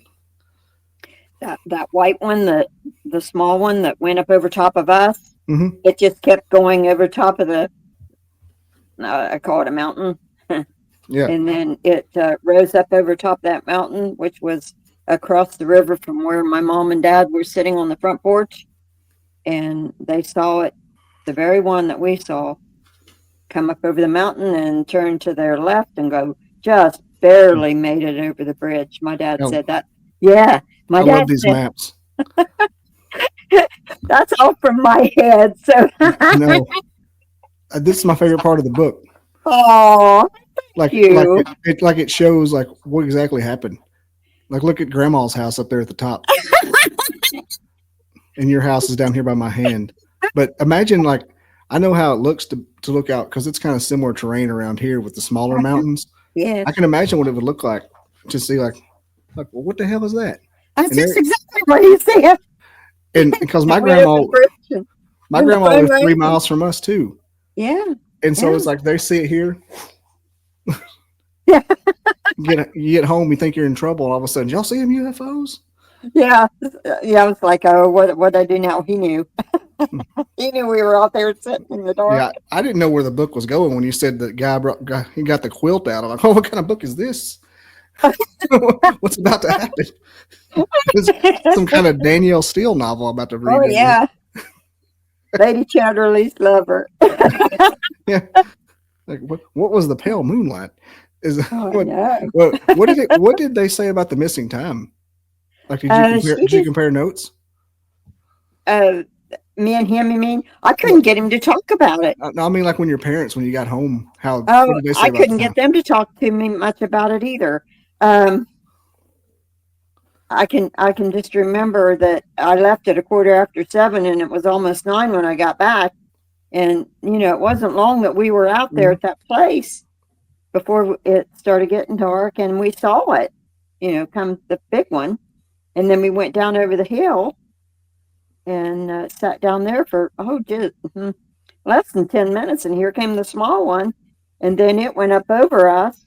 And then we went across the bridge and we went up to Pomeroy, which is right along the river, and sat and looked over towards his house, which was right on the other side of the Ohio River, and looked across the hill and saw some white lights. And then we went home, and it was what, an hour and a half, almost 2 hours, and it's like, what happened to that time? You know, where we were from where I lived real close to the Pomeroy Mason Bridge, which Mhm. probably took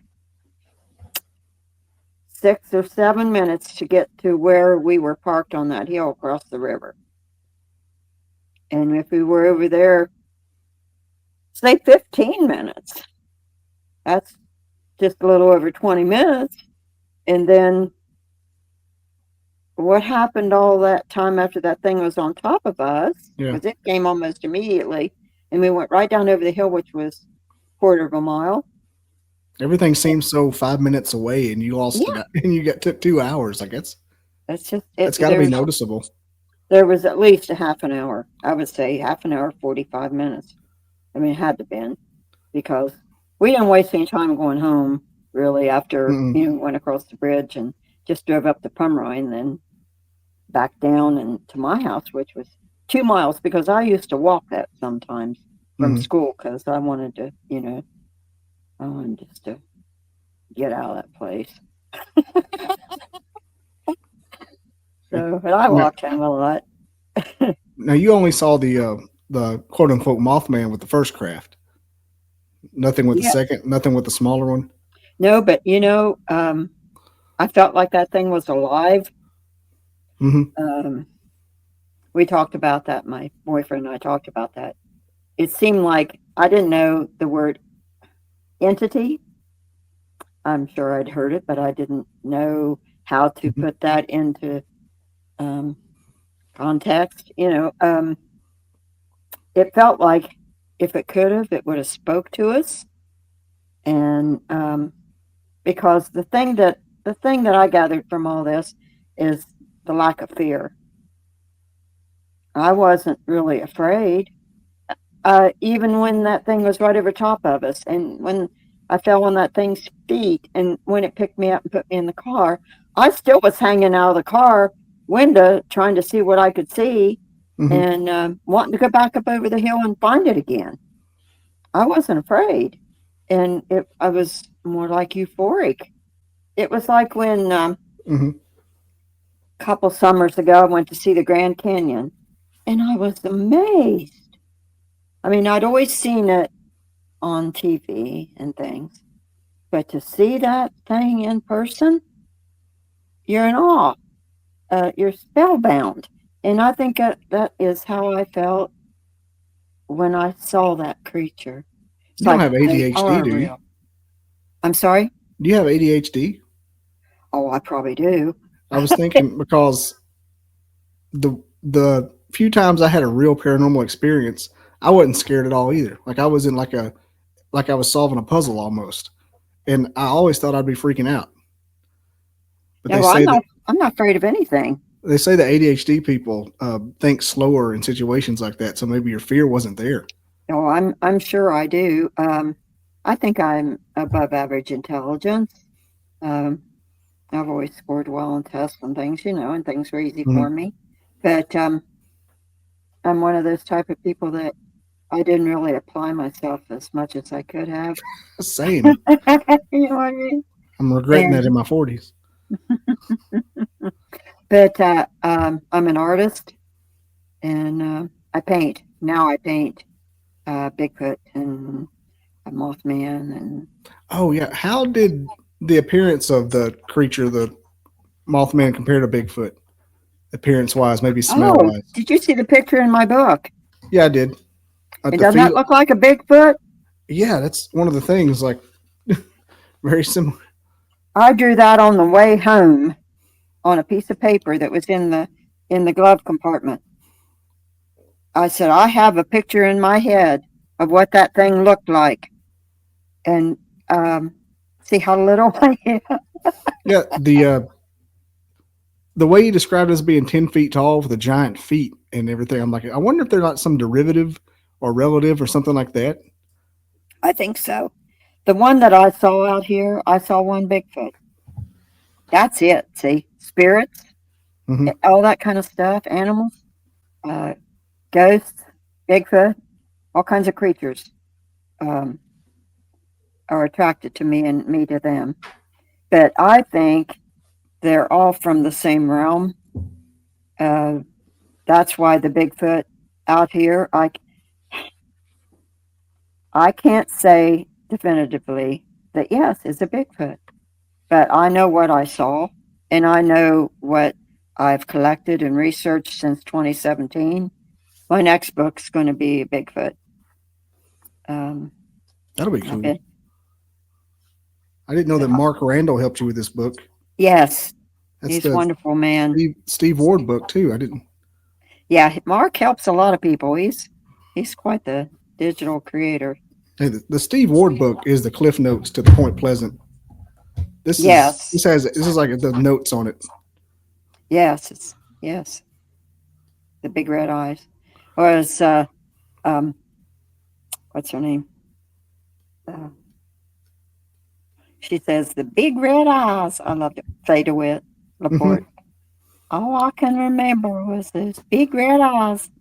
I love her. Have you ever seen her on the Mysteries Decoded on the CW, where they interview her for the Mothman? She does it on. That's one of her better interviews I found. No, but I've seen just about all of them. Plus, I talked to her personally. Yeah, so you know her. So Yeah, we spent the day together down there at the festival for 2 days I may last make year. it up there. I may make it up Oh, there. you have to go. It's so much fun. It's family friendly too, and there's music and food Mhm. and Well, I'm starting this podcast series 100 days before the festival. It's going to be called 100 Days of Mothman. so awesome. To kind of lead the hype up, whether I go or not. It's 8 hours away. You have to go. Well, you come here and stay. You're always welcome. Yeah, you Go can stay at crash the- here. They closed that hotel, didn't they? The Low. Somebody bought it. They did close it, but someone bought it, and we're Mm-hmm. hoping that they'll open it up. I don't know if they'll open it up to customers or just to have people come in, but there's Mm-hmm. lots of, there's bed and breakfast not too far from me. And like I said, we have a big house. Now that's where supposedly, Richard Gere character that's supposed to be John Keel stayed when he was there, wasn't it? The Low. I think he stayed over in Gallipolis. Across which the is river. across the river in a little hotel over there. He may at one time or another been at the Low Hotel, but I can't remember the name. It's been a while since I've read the book. I'm going to have to read it again. That book. That's where John Keel stayed. I meant like for Richard Gere's character. I think. Yeah. In the movie, he did. That's where Connie took him. Yeah. AKA Miss. Yeah, Miss Connie Blair. took him there, but John Keel stayed over in Gallipolis. Yeah, he stayed everywhere. That dude. Yeah. I wish I had his travel budget. Oh my.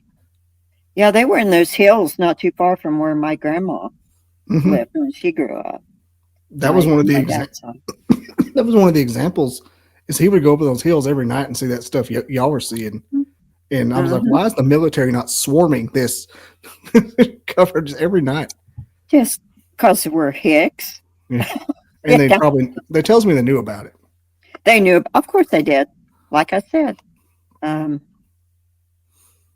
they had things going on down there that they didn't want people to know.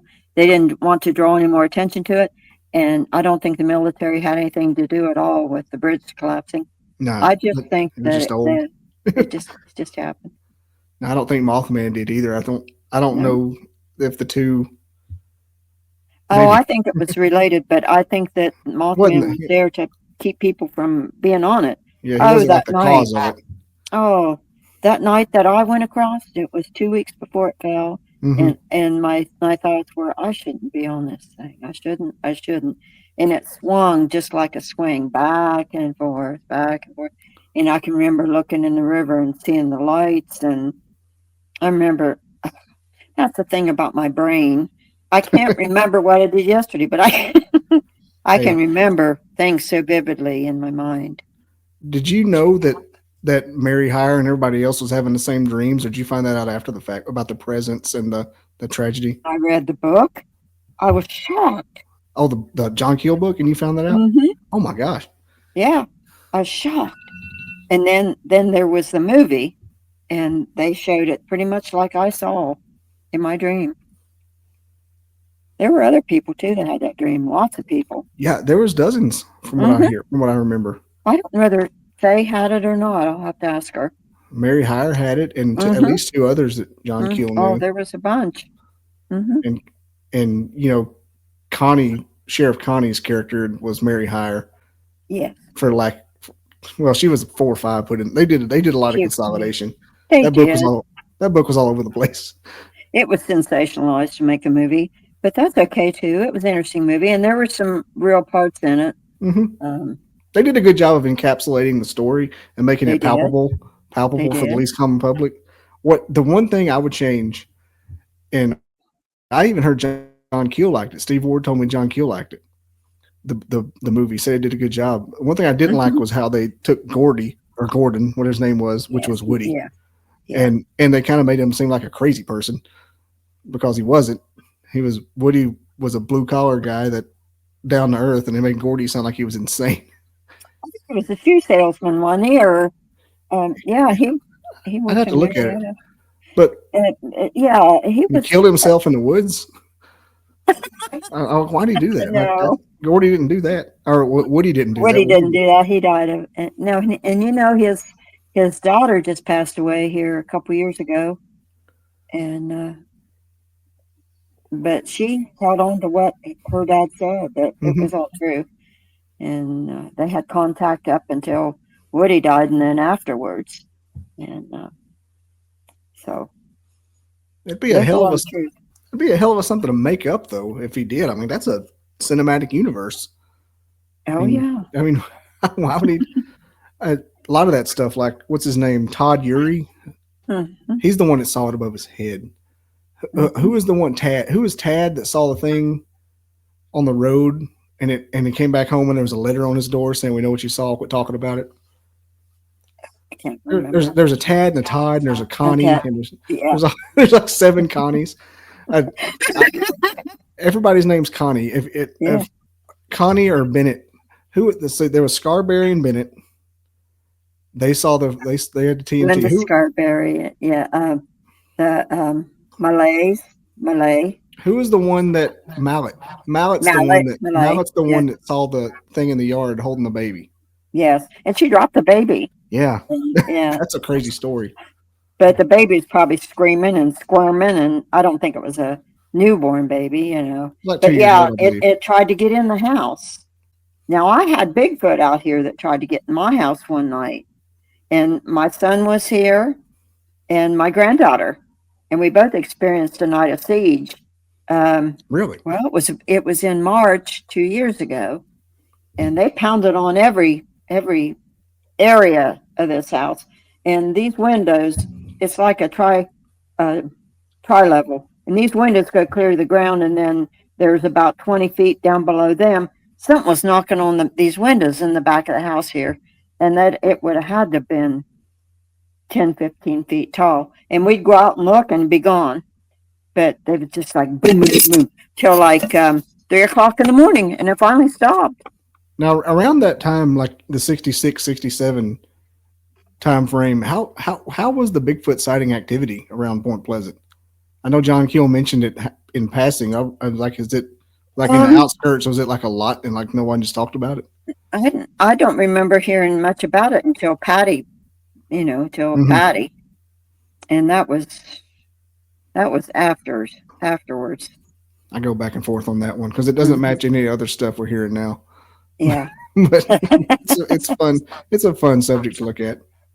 But the only time I ever heard about it, I heard it was called the Hairy Man. And that was right down below Point Pleasant. And my grandpa, great-grandpa, Hambrick. What? He rode a horse. Y'all are Hambricks? Uh-huh. My mom's maiden name's Hambrick. Are we related? Synchronicity. Oh, well, I imagine we probably are. I got a Papaw Hambrick, too. Yeah. John was his name. Wow. Okay. That's pretty cool, isn't it? So you have to go to the Hambrick. if you come down and go to the Mothman Festival, I'll take you to the Hambrick Cemetery because it's not very far. Oh, now I've got to. And that's where where she saw the hairy man. And my grandpa used to deliver the mail on horseback, and he wouldn't let them go out at night because of the hairy man. You say And John I asked, Hambrick? and her name was Luna, the moon. Isn't that amazing? Yeah. Hambrick.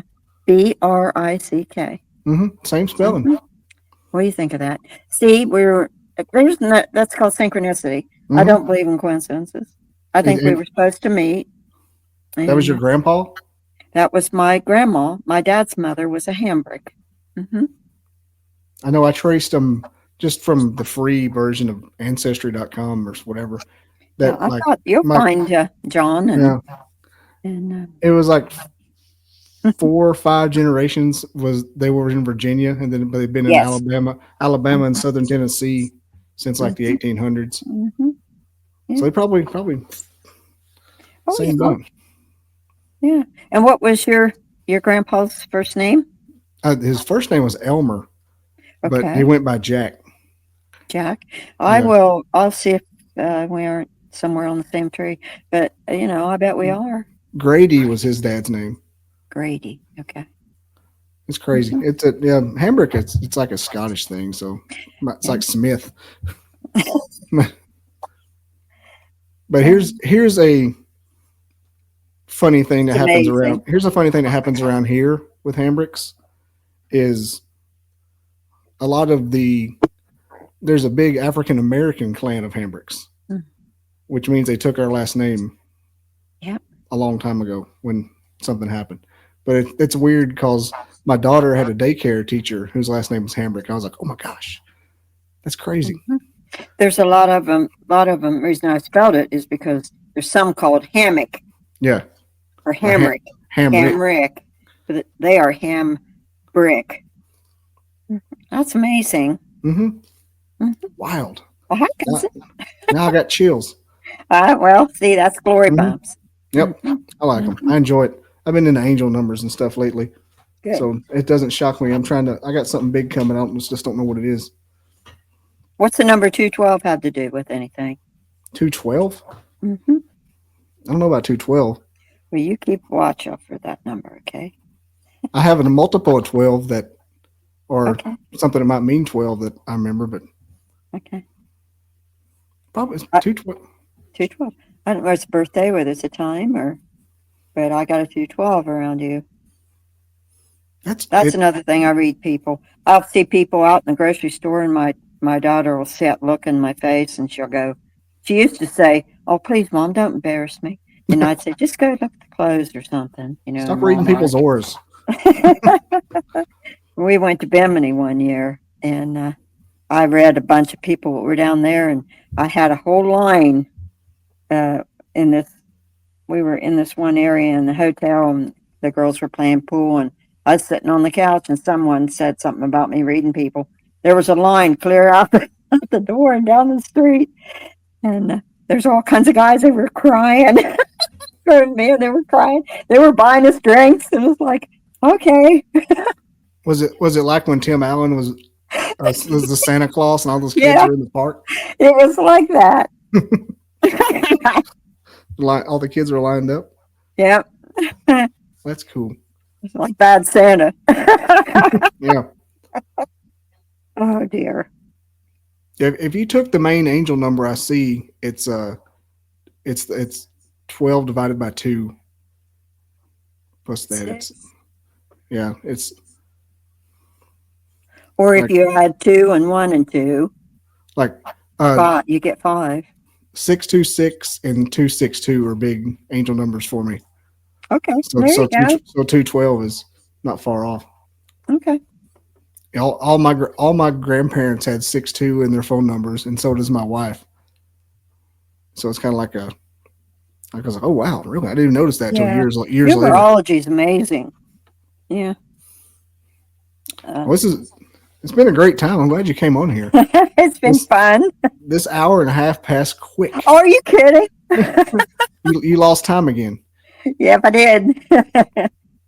Yeah, I really appreciate it. Hopefully, I can Oh, get up there and meet everybody yep. this Like I spring. said, if you guys don't have any place to stay, just let me know around Mothman time. And, We can always stay up there in Huntington, drive 40 minutes, stay at a Days Inn. I'm about that far, about 45. But we just go down and get down through Ravenswood. That's not too far that way. You can find me on Google Earth. One of my next projects is I want to do like a deep dive on the Appalachians, history, lore, and history, folklore, and actual stories. And I don't, I'm going to have to get funding to do it, but I'm going to have to work on it because it sounds like I start digging deep and it just opens up. It's just like, Yeah. it's like digging in sand. There's another layer every time you go. Like, what in the world? Yeah. Just drive around down here and you can find all kinds of history. You've got Blennerhassett Island and where Appalachians. Aaron Burr and Harlem Blennerhassett tried to take the government over and make their own government west of the I forgot about that. Alleghenies.